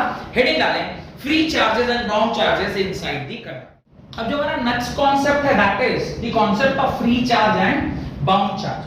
वैसे सॉलिड स्टेट का जो आपका केमिस्ट्री का पहला चैप्टर है उसके अंदर मेटालिक बॉन्ड या मेटालिक मटेरियल किसे कहते हैं उसके अंदर ये वाला कॉन्सेप्ट बहुत डिटेल में बताया जाता है, जिसके अंदर मेटल्स होते हैं, कर्नल्स जिनको हम इलेक्ट्रॉन्स या सी ऑफ इलेक्ट्रॉन्स, ये सारे कॉन्सेप्ट उसके अंदर हैं.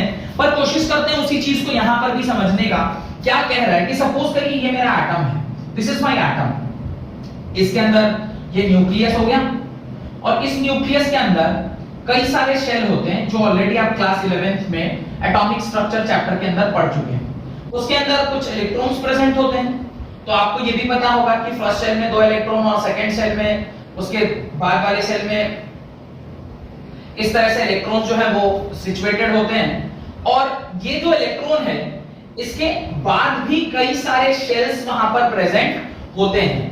ये जो इलेक्ट्रॉन है ये चाहे तो एक्साइट करके अपने ऊपर के किसी सेल में जा सकता है. अगर ये ऊपर के किसी सेल में एक्साइट करके जाता है, अगर इसको थोड़ी सी भी एनर्जी कहीं से भी मिल जाती है जिसको हम लोग Hmu बोलते हैं, तो ये एक्साइट करके ऊपर की ओर अगर गया तो ऊपर की ओर जितने देर ये यहां पर रहेगा, जितने देर ये ऊपर के ऑर्बिटल में प्रेजेंट रहेगा, अगर ये जो एनर्जी गैप है वो लेस देन 3 इलेक्ट्रॉन वोल्ट है और 3 इलेक्ट्रॉन वोल्ट से कम है, और या मैं बोलूं ऑलमोस्ट 0 के बराबर है, क्योंकि 3 इलेक्ट्रॉन वोल्ट से कम होने पर तो वो सेमीकंडक्टर की तरह भी बिहेव कर सकता है. पर अगर ऑलमोस्ट इक्विवेलेंट टू 0 या something between 0 to 1 electron volt के बीच में है, तो ये इलेक्ट्रॉन अपने वैलेंस बैंड से कूदकर कहां चला जाता है? कंडक्टेंस बैंड में चला जाता है. और द मोमेंट वो अपने कंडक्टेंस बैंड में गया, उस टाइम पे उसी इलेक्ट्रॉन को क्या बोलते हैं? फ्री इलेक्ट्रॉन बोलते हैं. जिस सब्सटेंस में या जिस मेटल में नंबर ऑफ फ्री इलेक्ट्रॉन्स ज्यादा होंगे, नंबर ऑफ फ्री इलेक्ट्रॉन्स की जो संख्या है वो ज्यादा होती है, वो एक अच्छा कंडक्टर होता है. वो एक अच्छा कंडक्टर होता है. यानी कोई भी पर्टिकुलर मटेरियल अच्छा कंडक्टर है या नहीं है, इसको अगर मुझे पता करना है तो उसका सबसे अच्छा तरीका है या वही एकमात्र तरीका है पता करने का जहां पर नंबर ऑफ फ्री इलेक्ट्रॉन्स क्या है? बहुत ज्यादा है. अगर उस पर्टिकुलर मेटल के नंबर ऑफ फ्री इलेक्ट्रॉन्स ज्यादा हैं, इसका मतलब वो एक अच्छा कंडक्टर है. और अगर वो एक अच्छा कंडक्टर है तो आसानी से कंडक्ट कर सकता है. और silver is the best material, इसका मतलब सिल्वर के पास सबसे ज्यादा फ्री इलेक्ट्रॉन्स प्रेजेंट हैं. अब अगर ये पर्टिकुलर जो इलेक्ट्रॉन है वो जंप करके कंडक्टेंस शेल में जा चुका है, तो उस टाइम ये जो अंदर के इलेक्ट्रॉन्स हैं जो इस पर्टिकुलर न्यूक्लियर के साथ जुड़े हुए हैं, वो सारे इलेक्ट्रॉन्स को हम क्या बोलते हैं, बाउंड इलेक्ट्रॉन्स या बाउंड चार्जेस बोलते हैं। तो these are that particular charge जो उस इलेक्ट्रॉन के चले जाने पर रह जाता है। तो ये चूंकि क्या है, अब देखिए एक इलेक्ट्रॉन अगर ऊपर चला गया तो न्यूक्लियस बाकी इलेक्ट्रॉन्स को क्या करेगा, ज्यादा अच्छे से खींच के रखेगा। तो क्या कर लेगा, उसकी बाइंडिंग स्ट्रेंथ बढ़ जाएगी, इसलिए उसको क्या बोलते हैं, बाउंड चार्ज बोलते हैं। तो ये दो डेफिनेशन आपको लिखना चाहिए, right. In metallic conductors electrons are the charge carrier, full stop. In a metal, the outermost electron parts away from their atom and are free to move. These electrons are called free electrons or conduction electrode. तो आपको ध्यान होगा solid state में भी हमने इस तरह का एक डायग्राम बनाया था, जिस डायग्राम के अंदर मैंने आपसे कहा था कि ये सारे मेटालिक आयंस हैं, these are the metals, these are the metal ions जो कि पॉजिटिवली चार्ज होते हैं, और इन पॉजिटिव चार्ज के ठीक बाहर इलेक्ट्रॉन इस प्रकार से क्या रहता है, प्रेजेंट रहता है। और ये जो इलेक्ट्रॉन्स हैं ये रैंडमली एक जगह से दूसरी जगह क्या करते रहते हैं, मूव करते रहते हैं। ये रैंडमली एक जगह से दूसरी जगह मूव करते रहते हैं। कोई इस तरफ मूव कर रहा है, तो कोई इधर मूव कर रहा है, कोई यहां मूव कर रहा है, कोई ऐसे, सब रैंडमली कहीं ना कहीं इस प्रकार से मूव करते रहते हैं। तो ये इस तरह से सब जगह मूव करते रहते हैं, इस प्रकार से कहीं कहीं मूव करते रहते हैं। अब यहीं पर एक छोटा सा कॉन्सेप्ट भी है, चाहूं तो मैं यहां भी बता सकता हूं, नहीं तो जब करंट इलेक्ट्रिसिटी होगा वहां भी बताया जा सकता है। अभी देखिए मेरे मन में ना एक छोटा सा डाउट आना चाहिए। डाउट क्या आएगा, सर आप 10th क्लास से ये कहानी बोल रहे हैं हम लोगों को कि मूविंग चार्जेस प्रोड्यूसेस इलेक्ट्रिसिटी। आप कहते हैं चार्ज मूव करता है तो इलेक्ट्रिसिटी प्रोड्यूस करता है। ये एक मेटल है, मेटल के अंदर फ्री इलेक्ट्रॉन है, फ्री इलेक्ट्रॉन मूव कर रहा है, तो फिर ये मेटल कंडक्ट क्यों नहीं कर रहा? ये वही मेटल है जो एक इलेक्ट्रिक शॉप जो आपके नियर बाई अगल बगल में है उसमें रखा हुआ वायर है। उस वायर, इलेक्ट्रिक शॉप में जो वायर रखा हुआ है वो किसी प्लग या स्विच से कनेक्टेड नहीं है, पर उसके अंदर जो इलेक्ट्रॉन्स है वो मूव कर रहे हैं। आपको लगना चाहिए सर एक तार अगर मैं खरीद के लाता हूं बाजार से तो क्या वो कंडक्ट करने लग जाएगा, क्योंकि उसके अंदर तो इलेक्ट्रॉन्स मूव कर रहे हैं, और इलेक्ट्रॉन मूव कर रहे हैं तो उसको तो कंडक्ट करना चाहिए। आप खुद ही पढ़ा रहे हैं सर, दोनों बात खुद ही कह रहे हैं। मूविंग चार्जेस प्रोड्यूसेस इलेक्ट्रिसिटी, और फिर कह रहे हैं यहाँ पे सारे चार्जेस मूव कर रहे हैं और ये इलेक्ट्रिसिटी प्रोड्यूस नहीं करता, ये तो कंडक्टर है, इसका तो नेट कंडक्टिविटी 0 है, ये कंडक्टर की तरह बिहेव नहीं कर रहा। कुछ गड़बड़ है सर यहाँ पे। कुछ वो कौन सी पिक्चर आई थी वो, उसके अंदर उसने कहा था कि रॉन्ग नंबर है, ऐसा कुछ, व्हाट वाज दैट मूवी, याद नहीं आ रहा मुझे, कह रहा वो रॉन्ग नंबर लग गया है। ये कुछ गड़बड़ है यहाँ पे। क्या गड़बड़ है, ध्यान से समझिएगा। चार्जेस मूव कर रहे हैं, चार्जेस आर मूविंग, बट ये जो पर्टिकुलर चार्ज है ये रैंडमली मूव कर रहे हैं, और रैंडमली इस प्रकार से मूव कर रहे हैं कि जितने इलेक्ट्रॉन सपोज करिए ईस्ट डायरेक्शन में जा रहे हैं, उसी टाइम पर उतने ही इलेक्ट्रॉन वेस्ट डायरेक्शन में जा रहे हैं। तो आपस में दोनों का इफेक्ट क्या हो गया, कैंसिल हो गया। तो नेट मूवमेंट जो है वो इलेक्ट्रॉन्स का क्या हो गया, 0 हो गया। जितने इलेक्ट्रॉन्स एक टाइम पर ऊपर की ओर जा रहे हैं उतने ही इलेक्ट्रॉन उसी टाइम पर नीचे की ओर जा रहे हैं, तो आपस में इफेक्ट क्या हो गया, कैंसिल हो गया। इसलिए हम उस तार को जो बाजार से खरीद के लाए हैं जब उसे टच करते हैं तो उसमें कंडक्टिविटी नहीं होती है। लेकिन जब आप इसी मेटालिक वायर को एक तरफ पॉजिटिव और एक तरफ नेगेटिव पोटेंशियल के साथ कनेक्ट कर देंगे तो ये सारे जो इलेक्ट्रॉन्स है उसका जो मूवमेंट है वो एक पर्टिकुलर डायरेक्शन में हो जाएगा। किधर? All electrons will orient themselves in this particular direction, because ये इलेक्ट्रॉन है, इलेक्ट्रॉन मतलब नेगेटिव चार्ज, नेगेटिव चार्ज जो है वो पॉजिटिव की ओर मूव करेगा और ये उसको रिपेल करेगा। तो सारे के सारे इलेक्ट्रॉन का मूवमेंट एक पर्टिकुलर डायरेक्शन में हो गया। अब चूंकि इलेक्ट्रॉन से पर्टिकुलर डायरेक्शन में मूव कर रहे हैं तो उसके उल्टे करंट फ्लो करने लग जाएगा, जो क्लास 10th में आपको आपके सर ने या टीचर ने पढ़ाया होगा। उन्हें बताया होगा कि जब इलेक्ट्रॉन्स इधर मूव करते हैं तो करंट उसके उल्टे दिशा में मूव करती है, from positive terminal to negative terminal. उसका रीजन क्या है?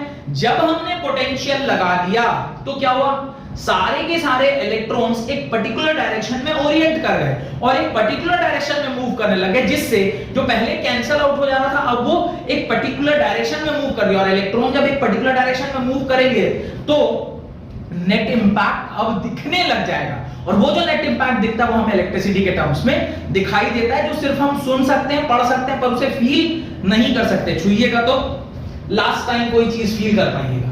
डन। तो इस तरह से जो इलेक्ट्रॉन्स की थ्योरी है वो फ्री चार्ज की और बाउंड चार्ज की, आपको समझ में आ गया होगा। वो इलेक्ट्रॉन जो बाहर मूव कर जाए, कंडक्टेंस बैंड में चला जाए, इवन कंप्लीटली बाहर हो जाए या कंडक्टेंस बैंड में चला जाए, तो वो इलेक्ट्रॉन जो बाहर निकल गया या कंडक्टेंस बैंड में चला गया वो फ्री इलेक्ट्रॉन है, और जो रह गया सिस्टम के साथ वो क्या है, बाउंड चार्ज या बाउंड इलेक्ट्रॉन कहलाता है। डन। तो बाउंड चार्ज का भी डेफिनेशन लिखें। When an electron leaves an atom, atom becomes positively charged.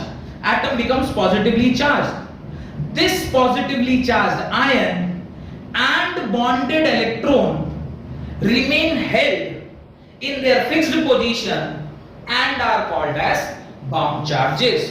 तो उन इलेक्ट्रॉन्स के निकल जाने के बाद जो सिस्टम मेरे पास बच जाता है वो पॉजिटिवली चार्ज सिस्टम है, और इसी सिस्टम को हम क्या कहते हैं, बाउंड चार्ज कहते हैं। डन। नेक्स्ट हेडिंग डालें, डाइलेक्ट्रिक एंड पोलराइजेशन। अब जो मैं आपको बताने जा रहा हूं that is dielectric and polarization. बहुत अच्छे से समझिएगा।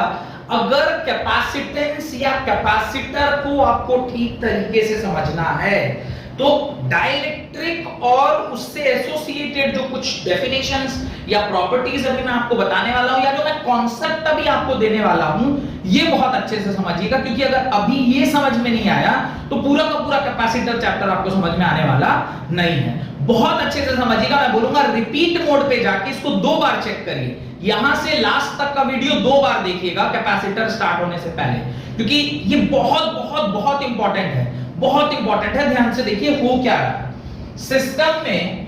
ये सपोज करिए ये आपका, मैंने ये इस प्रकार का एक प्लेट लगा रखा है। बहुत अच्छे से समझिएगा क्या हो रहा है और तभी आपको ये समझ में आएगा। और इसको पर्टिकुलरली हमने क्या किया है, इस पर्टिकुलर चीज को हमने पोटेंशियल से क्या कर दिया है, कनेक्ट कर दिया है। पोटेंशियल मतलब पोटेंशियल डिफरेंस। पोटेंशियल डिफरेंस क्या होता है, ये चीजें आपको ऑलरेडी मालूम है कि पोटेंशियल डिफरेंस हम किसे कहते हैं।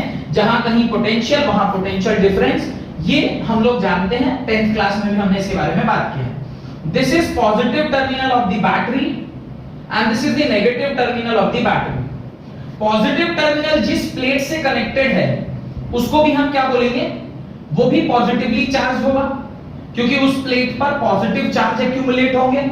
और नेगेटिव चार्ज जिस नेगेटिव जो टर्मिनल है वो जिस प्लेट से जाके कनेक्ट होगा वो आपका नेगेटिवली चार्ज होगा। डन। अब ये जो पर्टिकुलर डायग्राम है इसके अंदर ये जो नीचे वाला, ये जो अभी जो नीचे का पार्ट है मैं अब इसे मिटा दे रहा हूं ताकि आपको ये समझ में आ जाए कि पॉजिटिव कहां से आया और ये नेगेटिव कहां से आया। हमने इसे पोटेंशियल से कनेक्ट कर दिया था, इसलिए ये वाला प्लेट हमारा पॉजिटिव चार्ज हो गया और दूसरा वाला प्लेट हमारा नेगेटिव चार्ज हो गया। ध्यान से समझिए, इसके अंदर कोई ना कोई मीडियम जरूर प्रेजेंट होगा। अब आप ये सोच रहे होंगे सर ये मीडियम आप ऐसे रेक्टेंगुलर फॉर्म में क्यों बता रहे हैं। मैं इसलिए बता रहा हूं क्योंकि यहां 2 प्लेट्स हैं, वो 2 प्लेट्स ऐसे भी आप समझ सकते हैं, ये दोनों प्लेट्स हैं, तो इसके बीच में यहां पर हवा है। हवा को दिखाने के लिए मैंने इस तरह का एक रेक्टेंगल बना रखा है, जो कि एक्चुअली रेक्टेंगल नहीं है, होगा तो ये पूरा यहां पर एक बॉक्स की तरह, एक क्यूबॉइड की तरह होगा, पर सामने से देखने पर तो वो एक रेक्टेंगल ही दिखाई दे रहा है। तो इन दोनों पाम के बीच में, ये भी एक प्लेट है, ये भी एक प्लेट है, इन दोनों प्लेट्स के बीच की जो जगह है उसमें कुछ ना कुछ मीडियम है। हवा हो सकता है, कुछ नहीं हो सकता है, इवन पानी हो सकता है, तेल हो सकता है, दुनिया का कुछ भी हो सकता है, कोई भी मीडियम हो सकता है। बहुत अच्छे से समझिएगा मैं जो समझाने की कोशिश कर रहा हूं। इन दोनों प्लेट्स के बीच में जो भी मीडियम प्रेजेंट है वो एक इंसुलेटर है। वो क्या है? इंसुलेटर है। हवा भी एक इंसुलेटर है। कोई भी चीज आप पानी डालेंगे वो भी इंसुलेटर, तेल डालेंगे वो भी इंसुलेटर। वो तब तक कंडक्ट नहीं करेगा जब तक उसकी पोटेंशियल एक हद तक ना बढ़ा दी जाए। समझेंगे ये सारी बातों को। पर इन दोनों प्लेट्स के बीच में कुछ ना कुछ तो मीडियम जरूर प्रेजेंट है। उस मीडियम को मैंने ऐसे दिखाया है। अब उस मीडियम के साथ क्या हो रहा है थोड़ा ध्यान से देखिए। ये आपका पॉजिटिव चार्ज है। अगर ये पॉजिटिव है तो इस मीडियम के एंड में कौन सा चार्ज डेवलप हो रहा होगा? इसके अंदर नेगेटिव चार्ज डेवलप हो रहा होगा। यानी इस मीडियम के जो पार्टिकल्स हैं, इस मीडियम का जो कुछ भी एटम है, उस एटम के पॉजिटिव और नेगेटिव चार्ज एक दूसरे से दूर चले जाएंगे। ऑब्वियसली अगर इसके बगल में कोई पॉजिटिव चार्ज आएगा तो इसके अंदर का नेगेटिव चार्ज इस तरफ एक्यूमुलेट हो जाएगा, और चूंकि ये वाला एंड आपका नेगेटिव चार्ज है तो इस तरफ कौन सा चार्ज एक्यूमुलेट होगा? पॉजिटिव चार्ज एक्यूमुलेट होगा। यहां तक मेरे ख्याल से आपको कोई डाउट नहीं होना चाहिए। अब बाहर ये आपका पॉजिटिव चार्ज है, ये आपका नेगेटिव चार्ज है, तो पॉजिटिव से नेगेटिव फील्ड हमेशा ही रहता है। Always there is a field from positive charge to negative charge. इस फील्ड को मैं E नॉट के टर्म्स में डिनोट कर रहा हूं। इसको मैंने कैसे डिनोट किया? E नॉट के टर्म में डिनोट किया। और अंदर भी थोड़ी कम औकात वाला मतलब उसकी औकात यानी ताकत थोड़ी कमजोर है, लेकिन अंदर भी पॉजिटिव और नेगेटिव चार्ज तो पैदा हुआ है। क्योंकि वो डाइलेक्ट्रिक है यानी इंसुलेटर है एक तरीके का, जो कि कंडक्ट नहीं करता है लेकिन इलेक्ट्रिकल जो सिग्नल्स है उसको पास करने की क्षमता रखता है। ऐसे ही डेफिनेशन हमने लिखा है उसके अंदर। तो उसकी वजह से भी अंदर एक छोटा सा इंड्यूस्ड इलेक्ट्रिक फील्ड डेवलप होगा। इसको मैं इंड्यूस्ड इलेक्ट्रिक फील्ड इसलिए बोल रहा हूं क्योंकि इस चार्ज के प्रेजेंस में ये वाला अंदर वाला चार्ज डेवलप हुआ, इन चार्ज के प्रेजेंस में इधर पॉजिटिव चार्ज डेवलप हुआ, और उस इंड्यूस्ड चार्ज की वजह से जो फील्ड आया वो इंड्यूस्ड इलेक्ट्रिक फील्ड है। डन। अब जो नेट इलेक्ट्रिक फील्ड इस सिस्टम का है दैट इज कैपिटल E, वो E नॉट माइनस E इन होगा कि नहीं होगा मुझे बताइए। ये कॉन्सेप्ट आपको समझ में आया नहीं आया कि जो नेट इलेक्ट्रिक फील्ड मुझे बाहर मिल रहा है, यानी जो एक्सटर्नल इलेक्ट्रिक फील्ड जो हमने लगाया था उसमें से कुछ कम होके मुझे फाइनल इलेक्ट्रिक फील्ड मिलेगा। उसका रीजन कि इसमें से कुछ क्वांटिटी क्या हो जाएगी? घट जाएगी, बिकॉज इसका डायरेक्शन इस तरफ है और उसका डायरेक्शन इस तरफ। ये बात समझ में आ गई। अब दो तीन बातें वहां समझने वाली है। जो समझने वाली चीजें थी वो तो मैंने आपको लिखवा दी हैं, पर समझा दिया है। एक इसी बात को लिख लीजिए। In an dielectric under the effect of an external field a net dipole moment is induced in a dielectric. एक डाइलेक्ट्रिक के अंदर एक डाइपोल मोमेंट क्रिएट होता है, इंड्यूस्ड डाइपोल मोमेंट क्रिएट होता है। Due to molecular dipole moment a net charge appear on the surface of dielectric। तो net charge एक इंसुलेटर के ऊपर नेट चार्ज डेवलप होता है। कब? जब उसके बाहर आप पोटेंशियल क्रिएट करते हैं तब। ऐसे ही कहीं भी इंसुलेटर रखा है तो वहां चार्ज डेवलप हो जाए ऐसा जरूरी नहीं है, होगा ही नहीं। जब उसके बाहर आपने एक्सटर्नल फील्ड लगाया है तो चार्ज डेवलप हो रहा है, इंड्यूस्ड डाइपोल डेवलप हो रहा है, मॉलिक्यूलर इंड्यूस्ड डाइपोल डेवलप हुआ है, जो कि एक इंटर इंड्यूस्ड फील्ड भी क्रिएट करेगा। जहां डाइपोल वहां उसका फील्ड, और जहां चार्जेस है वहां फील्ड होगा, तो ये फील्ड इसके नेट इंपैक्ट को क्या करेगा? रिड्यूस करेगा। These induced charges produces a field opposing the external field. Full stop. Induced field is lesser in magnitude than the external field.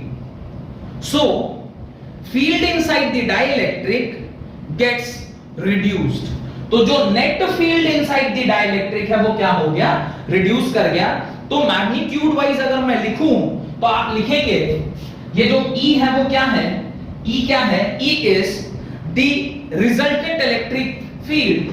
This is resultant electric field inside inside the dielectric, inside the dielectric. Done. E naught क्या है? E naught is the external electric field between two plates. External electric field between two plates. ये आपका E naught है और जो E in है वो क्या है? लिखिए electric field inside the dielectric, electric field inside the dielectric, inside the dielectric. तो ये फोटो या डायग्राम आप अपनी कॉपी में जरूर से बना लीजिएगा और उसके नीचे एक लाइन लिखिए, a net dipole moment is developed by an external field in either case where a polar or a non-polar dielectric is kept। ये क्या कह रहा है? ये जो इलेक्ट्रिक फील्ड E है ये किसी भी तरह के डाइलेक्ट्रिक में प्रोड्यूस होगा। डाइलेक्ट्रिक दो ही प्रकार के हो सकते हैं, या तो पोलर होगा नहीं तो नॉन पोलर। नॉन पोलर हवा can be a non polar dielectric, पानी can be a polar dielectric.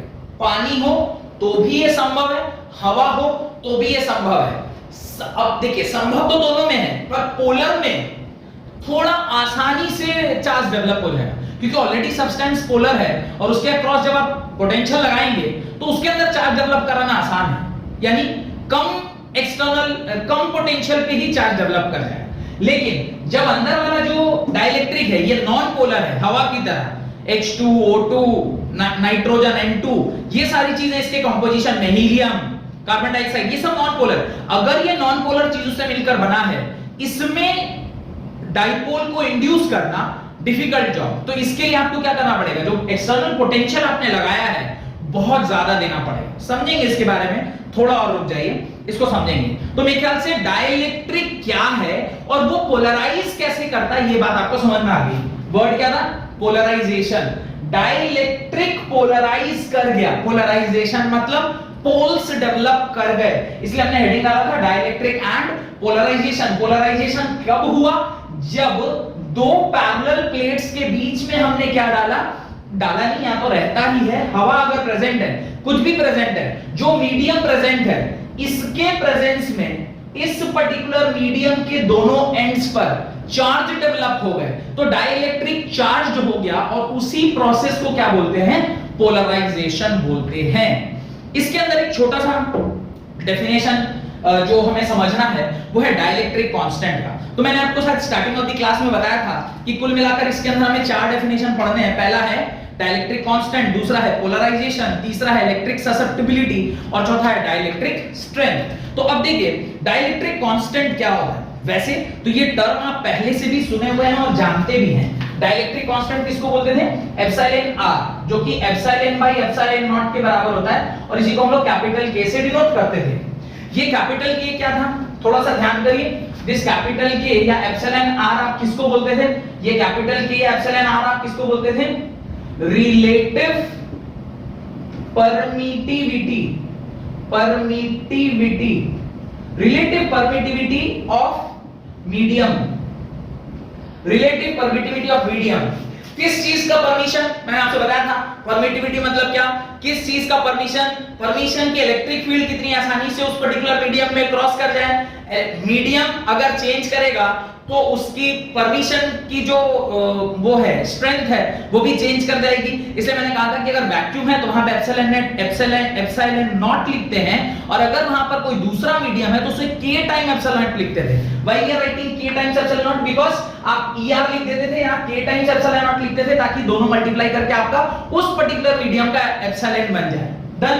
अब इसी चीज को हम यहां पर देखते हैं। Now we are defining this same dielectric constant. वहां पे हमने तो इन टर्म्स ऑफ एप्सिलॉन और एप्सिलॉन नॉट के टर्म्स में डिफाइन किया था, जो कि कॉन्सेप्ट था। कॉन्सेप्ट मतलब कि भाई वैक्यूम में कितना होता है, उस पर्टिकुलर मीडियम में कितना होता है, इन दोनों का रेशियो जो होगा वो डाइलेक्ट्रिक है। पर अभी हम उसको मैथमेटिकली डिफाइन कर रहे हैं इन terms of this particular concept. देखिए क्या बोलता है डाइलेक्ट्रिक कांस्टेंट का डेफिनेशन क्या बोलता है, पहले वो देखिए। The ratio strength of applied electric field to the strength of reduced value of electric field on placing the dielectrics between the plates of a capacitor is called dielectric constant of that particular dielectric medium. क्या कह रहा है? K को जो आप define कर रहे हैं तो वो कह रहा है K is equal to the ratio of strength of applied electric field. आपने कितना अप्लाई किया था? आपने अप्लाई कितना किया था? आपने अप्लाई किया E नॉट. ये वो इलेक्ट्रिक फील्ड है जो आपने अप्लाई किया था, यानी उस बैटरी की वजह से जिस पे यहां पर दो प्लेट्स के ऊपर इधर पॉजिटिव इधर नेगेटिव आया, उसकी वजह से जो इलेक्ट्रिक फील्ड है उसको हम लोग E नॉट कह रहे हैं. तो applied electric field to the reduced value of electric field. What is the reduced value of electric field? E is the reduced value of electric field. तो dielectric constant का definition उसने दिया, dielectric is equal to the strength of ratio of strength of electric field, applied electric field to the reduced value of the electric field on placing dielectric between the plates of capacitor.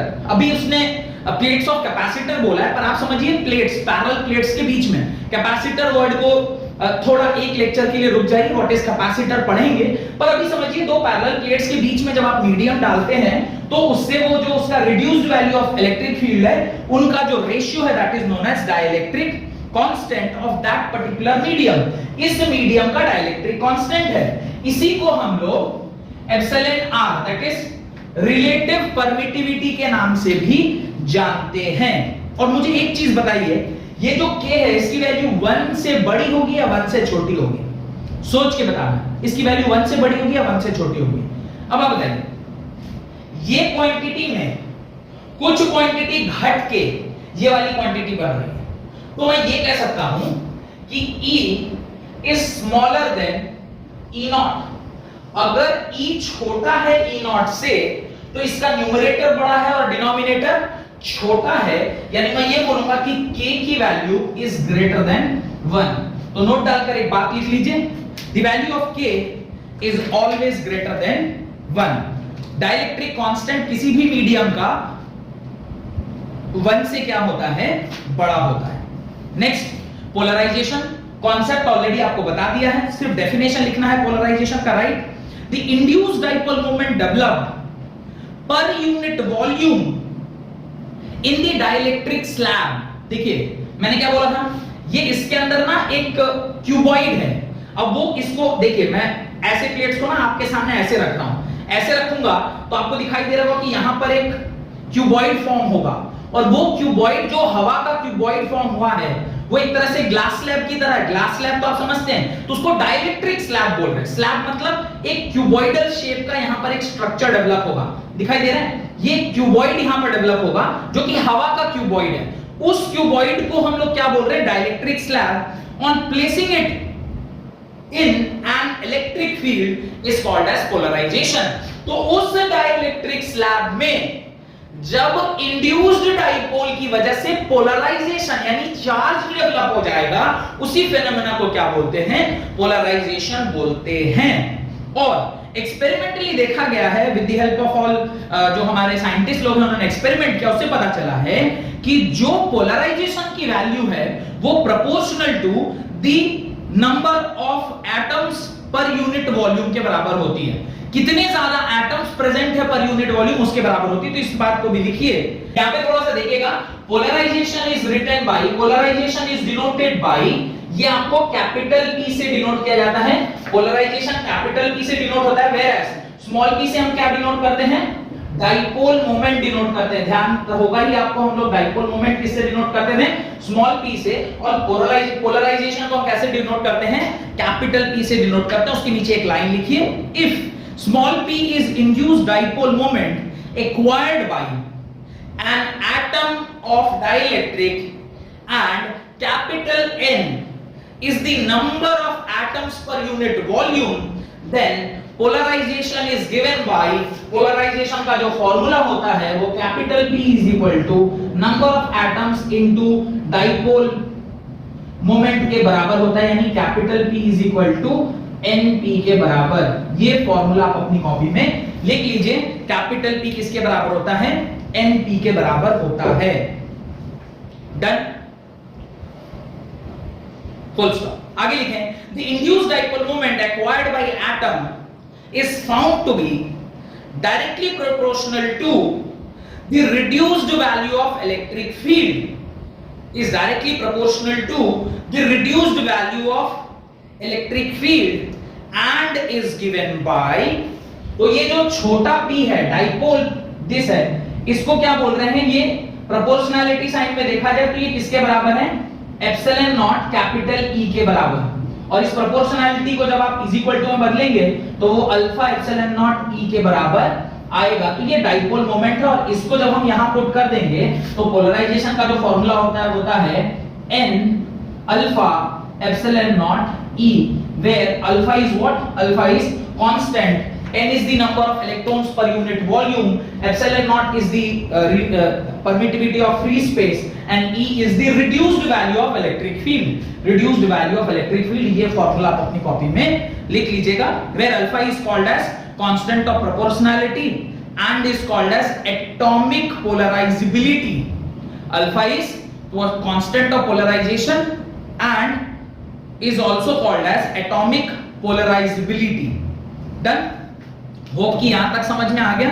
तो दो छोटे छोटे definition और हैं, एक है electric susceptibility का और दूसरा है डाइलेक्ट्रिक स्ट्रेंथ का। ये दोनों डेफिनेशन पढ़ के आज की क्लास हम लोग खत्म। अगला जो हमारा डेफिनेशन है that is electric susceptibility. Electric susceptibility जो है इसको हम लोग Xi से डिनोट करते हैं। दिस साइन x के जैसा ही होता है देखने में। ये क्या है, पोलराइजेशन डेंसिटी है। पोलराइजेशन डेंसिटी यानी इस पोलराइजेशन की क्या डेंसिटी है इस पर्टिकुलर डाइलेक्ट्रिक में, इस डाइलेक्ट्रिक में क्या डेंसिटी है पोलराइजेशन की, डाइलेक्ट्रिक में क्या डेंसिटी है पोलराइजेशन की, उसको बताना है। Density means per charge per unit volume, एक यूनिट वॉल्यूम में कितना चार्ज पोलराइज माने चार्ज डेवलप हुआ, दैट इज पोलराइजेशन डेंसिटी।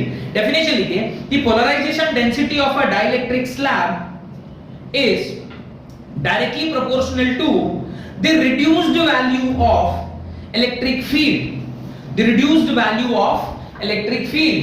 तो कह रहा है ये जो पोलराइजेशन डेंसिटी है उसको हम लोग कैसे डिफाइन किए, देखिए polarization is defined as, polarization ये पता किया है, polarization is proportional to reduced value of electric field। reduced value of electric field क्या था, मैं ऑलरेडी आपको बता चुका हूं, E naught minus E in, दोनों के मैग्नीट्यूड के बराबर।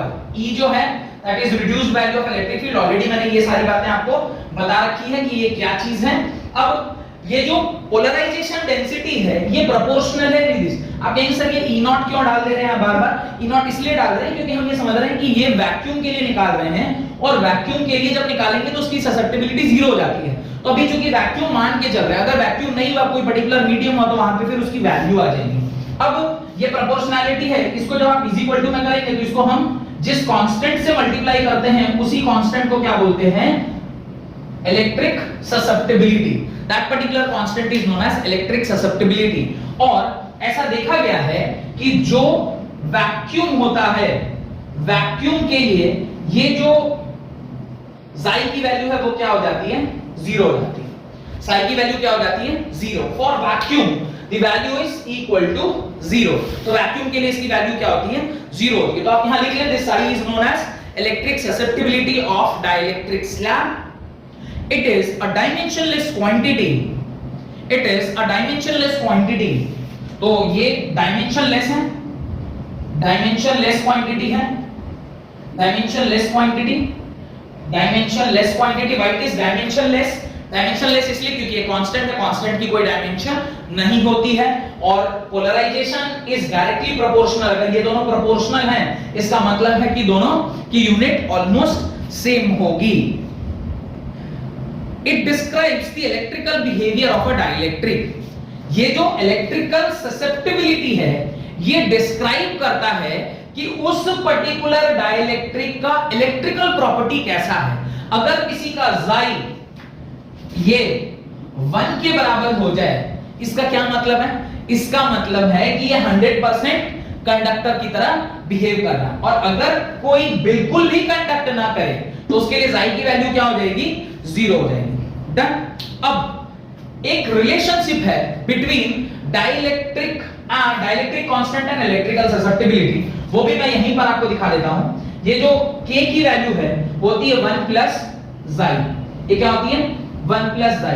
अब देखिएगा जनरली k की वैल्यू ऑलवेज ग्रेटर देन 1। मैंने थोड़ी देर पहले आपसे लिखवाया था k की वैल्यू क्या होती है ग्रेटर देन 1 होती है। अगर k की वैल्यू ग्रेटर देन 1 है तो वैक्यूम के लिए k की वैल्यू 1 होती है। मैंने आपसे ये बताया k की वैल्यू 1 होने का मतलब है k is equal to epsilon by epsilon nought. अगर इसकी वैल्यू 1 इसका मतलब epsilon not is equal to epsilon. इसका मतलब है मीडियम इज वैक्यूम। तो मीडियम वैक्यूम होगा तो ससेप्टिबिलिटी की वैल्यू 0 और इलेक्ट्रिक ससेप्टिबिलिटी 0 मतलब k की वैल्यू 1 और k की वैल्यू 1 मतलब कि जो वैक्यूम में हम लोग एप्सिलॉन नॉट यूज करते हैं वो इस फार्मूले से आपको समझ में आ गया। यानी अगर कोई दूसरा मीडियम हो, सपोज करिए यहाँ पे एयर है या फिर मैं बोलूं यहाँ पर तेल है या मैं बोलूं यहाँ पर हवा रखी हुई है, तो उस मैं बोलूं कोई दूसरा मटेरियल है, सपोज कोई दूसरा गैस ही हो जाए, अगर यहाँ पर कोई भी दूसरा मीडियम है तो उसकी इलेक्ट्रिकल बिहेवियर डिफरेंट होगी। अगर उसकी इलेक्ट्रिकल बिहेवियर डिफरेंट है तो उसका xi जो होगा कुछ और होगा। अब xi अगर उसका कुछ और है तो उसकी वैल्यू जब हम पुट करेंगे तो ये k की value 1 plus that value of xi और वो xi को जब जोड़ेंगे तो वो उस पर्टिकुलर मीडियम का k का वैल्यू निकल के आ जाएगा। और फिर आप क्या करते हो याद करो, जब आप फोर्स की वैल्यू लिखते हो तो 1/4 pi epsilon nought q1 q2 pi r square into 1 by k। क्यों k करते हैं ध्यान करिए, ये k टाइम्स एप्सिलॉन नॉट करने से एप्सिलॉन r निकल के आता था, सॉरी एप्सिलॉन निकल के आता था। k times epsilon not is epsilon. Epsilon was what permittivity of that particular medium, वो relative permittivity into epsilon not के बराबर है। तो ये जो k की वैल्यू है ये कहां से निकल के आती है, k की वैल्यू निकल आती है 1 प्लस एप्सिलॉन। यहां पे मैंने एप्सिलॉन की वैल्यू 1 लिख दिया था। ये एब्सोल्यूट कंडक्टर, एब्सोल्यूट कंडक्टर मतलब सिल्वर जैसी कोई चीज होगी जो तो 100% कंडक्ट करती होगी, अगर उसको ही आप डाइलेक्ट्रिक बना दें तो उसके लिए साई की वैल्यू क्या हो जाएगी 1 हो जाएगी एब्सोल्यूट कंडक्टर के लिए। जो कि कुछ ही चीजों में, मैं 1 तो नहीं बोलेंगे, मैं ये बोल सकता हूं कि दे आर अप्रोचिंग टू 1। 100% जैसा तो कुछ भी नहीं होता पर we can say that is approaching to 1। तो k की वैल्यू ऑलमोस्ट 1.8 1.9 के बराबर है। यानी उस पर्टिकुलर मीडियम को देख के आप कह सकते हैं जिसका वैल्यू 1.8 1.9 है, बहुत अच्छा इलेक्ट्रिकल कंडक्टिविटी उस पर्टिकुलर डाइलेक्ट्रिक में देखा जा सकता है। डाइलेक्ट्रिक आप किसी भी चीज से बना सकते हैं, किसी भी मटेरियल से बना सकते हैं।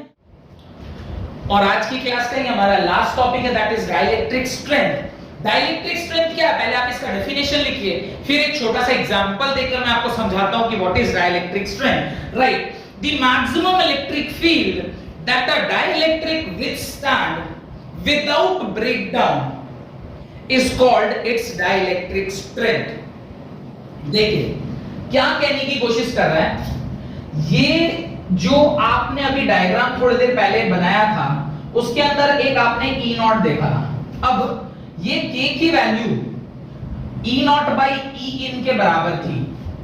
अब ये जो पर्टिकुलर डाइलेक्ट्रिक है ये तब तक कंडक्ट नहीं करेगा जब तक ये जो E नॉट है वो इसको कॉम्पेंसेट कर दे।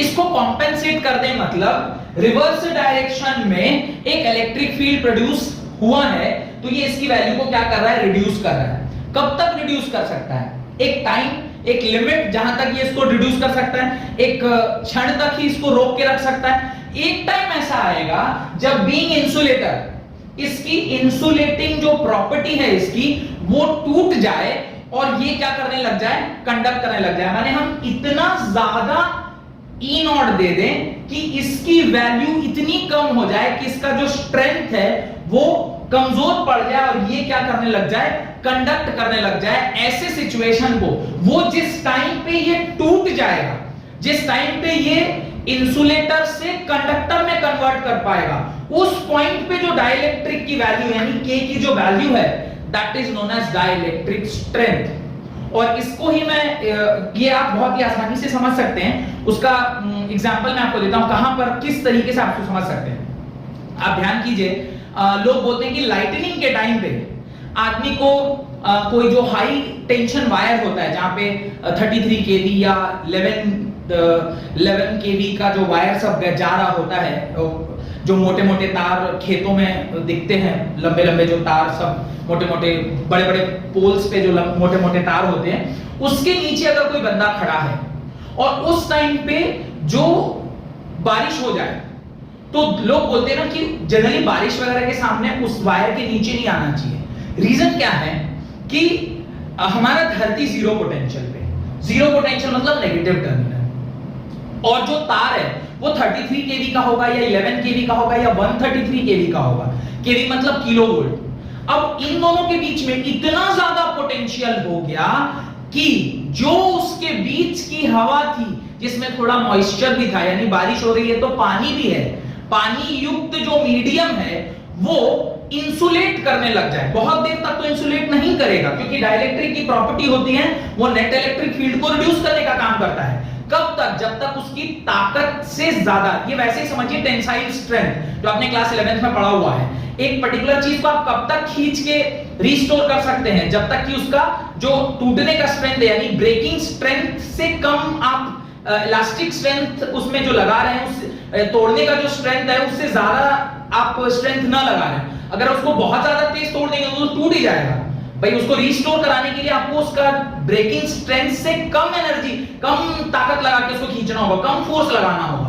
ठीक उसी प्रकार से इस पर्टिकुलर मीडियम को एक particular level of electric field तक ही रोका जा सकता है, जिस पर्टिकुलर इलेक्ट्रिक फील्ड के बाद ये इंसुलेटर की तरह न बिहेव करके कंडक्टर की तरह बिहेव करने लग जाए, उस पॉइंट पर ही इसका जो स्ट्रेंथ है उसको डाइलेक्ट्रिक स्ट्रेंथ बोलते हैं। उसके बाद ये इंसुलेटर नहीं रह जाएगा क्योंकि डाइलेक्ट्रिक प्रॉपर्टी उसकी खत्म हो जाएगी, उसके बाद ये कंडक्ट करने लगेगा। तो चूंकि कंडक्ट करने लग गया तो डाइलेक्ट्रिक जो उसकी प्रॉपर्टी है वो खत्म हो गई। तो डेफिनेशन देखें, the maximum electric field that a dielectric can withstand, कितना इलेक्ट्रिक फील्ड विथस्टैंड कर सकता है, ये इसको घटाएगा घटाएगा घटाएगा, एक लिमिट तक ही घटा सकता है। ऐसा इलेक्ट्रिक फील्ड जिसके बाद ये और उसको अपोज ना करके उसको क्या करने लग जाए, इलेक्ट्रिक फील्ड के साथ साथ कंडक्ट करने लग जाए, यानी वो चार्जेस जो अंदर उसके अपोजिट डायरेक्शन में बन रहे थे, यहां पॉजिटिव तो यहां नेगेटिव, यहां नेगेटिव तो यहां पॉजिटिव, वो ऐसा ना होके उसके डायरेक्शन में इलेक्ट्रॉन को फ्लो कराना स्टार्ट कर दे। उस क्षण पर ये पर्टिकुलर मटेरियल का जो इलेक्ट्रिक फील्ड का स्ट्रेंथ है that is called as dielectric strength. उसके बाद ये नो फर्दर डाइलेक्ट्रिक, उसके बाद ये 100% कंडक्टर की तरह बिहेव करने लग जाएगा without breakdown, is called dielectric strength. और एयर के लिए जो ये स्ट्रेंथ होती है वो होती है 3 × 10⁻⁶ वोल्ट पर मीटर। ये एयर के लिए, हवा के लिए जो डाइलेक्ट्रिक स्ट्रेंथ है वो 3 × 10⁻⁶ वोल्ट। 3 × 10⁻⁶ मतलब ये तो हो गया लाख, 3 लाख वोल्ट। 3 लाख वोल्ट अगर डिफरेंस पैदा कर दिया जाए between that wire and that particular आदमी जो उसके नीचे खड़ा है, तो वो आदमी वहीं पर खड़े खड़े भस्म हो सकता है। लेकिन तब तक हवा कंडक्ट नहीं करेगी उस एनर्जी को जमीन तक जब तक कि उसकी वैल्यू इतनी बड़ी नहीं होती है। और हम लोग जो वैल्यू यूज करते हैं वो मैक्सिमम 132 किलोवोल्ट। 132 किलोवोल्ट मतलब 132 × 10⁻³ यानी अगर पॉइंट भी डालें तो 1.32 × 10⁵ ये वैल्यू मैक्सिमम जो हम लोग यूज करते हैं, मैक्सिमम जो यूज करते हैं। और डाइलेक्ट्रिक स्ट्रेंथ हवा की होती कितनी है? 3 × 10⁻⁶। इसलिए जनरली हवा में ये संभव नहीं हो पाता, लेकिन जब बारिश हो रही होती है तो ये वैल्यू ऑब्वियसली क्या हो जाएगी, रिड्यूस कर जाएगी। और उस केस में देयर इज अ चांस कि अगर इस तरह के हाई एक्सटेंशन वायर के नीचे आप खड़े हैं तो वो कंडक्ट कर जाए और आप वहीं पर समाप्त हो जाए। तो ये जो उस हवा की प्रॉपर्टी है कि इतना इलेक्ट्रिक फील्ड या इतना पोटेंशियल तक वो झेल के रख सकता है, that particular value of that particular dielectric is known as dielectric strength. Hope कि जो भी मैं पढ़ा रहा हूं आपको समझ में आ रहा है। अगर आपको मेरे वीडियोस अच्छे लग रहे हैं तो प्लीज सेशन को लाइक करिए, इसे दोस्तों के साथ शेयर करिए और मेरे चैनल को सब्सक्राइब जरूर करिएगा। बहुत बहुत धन्यवाद। Thank you.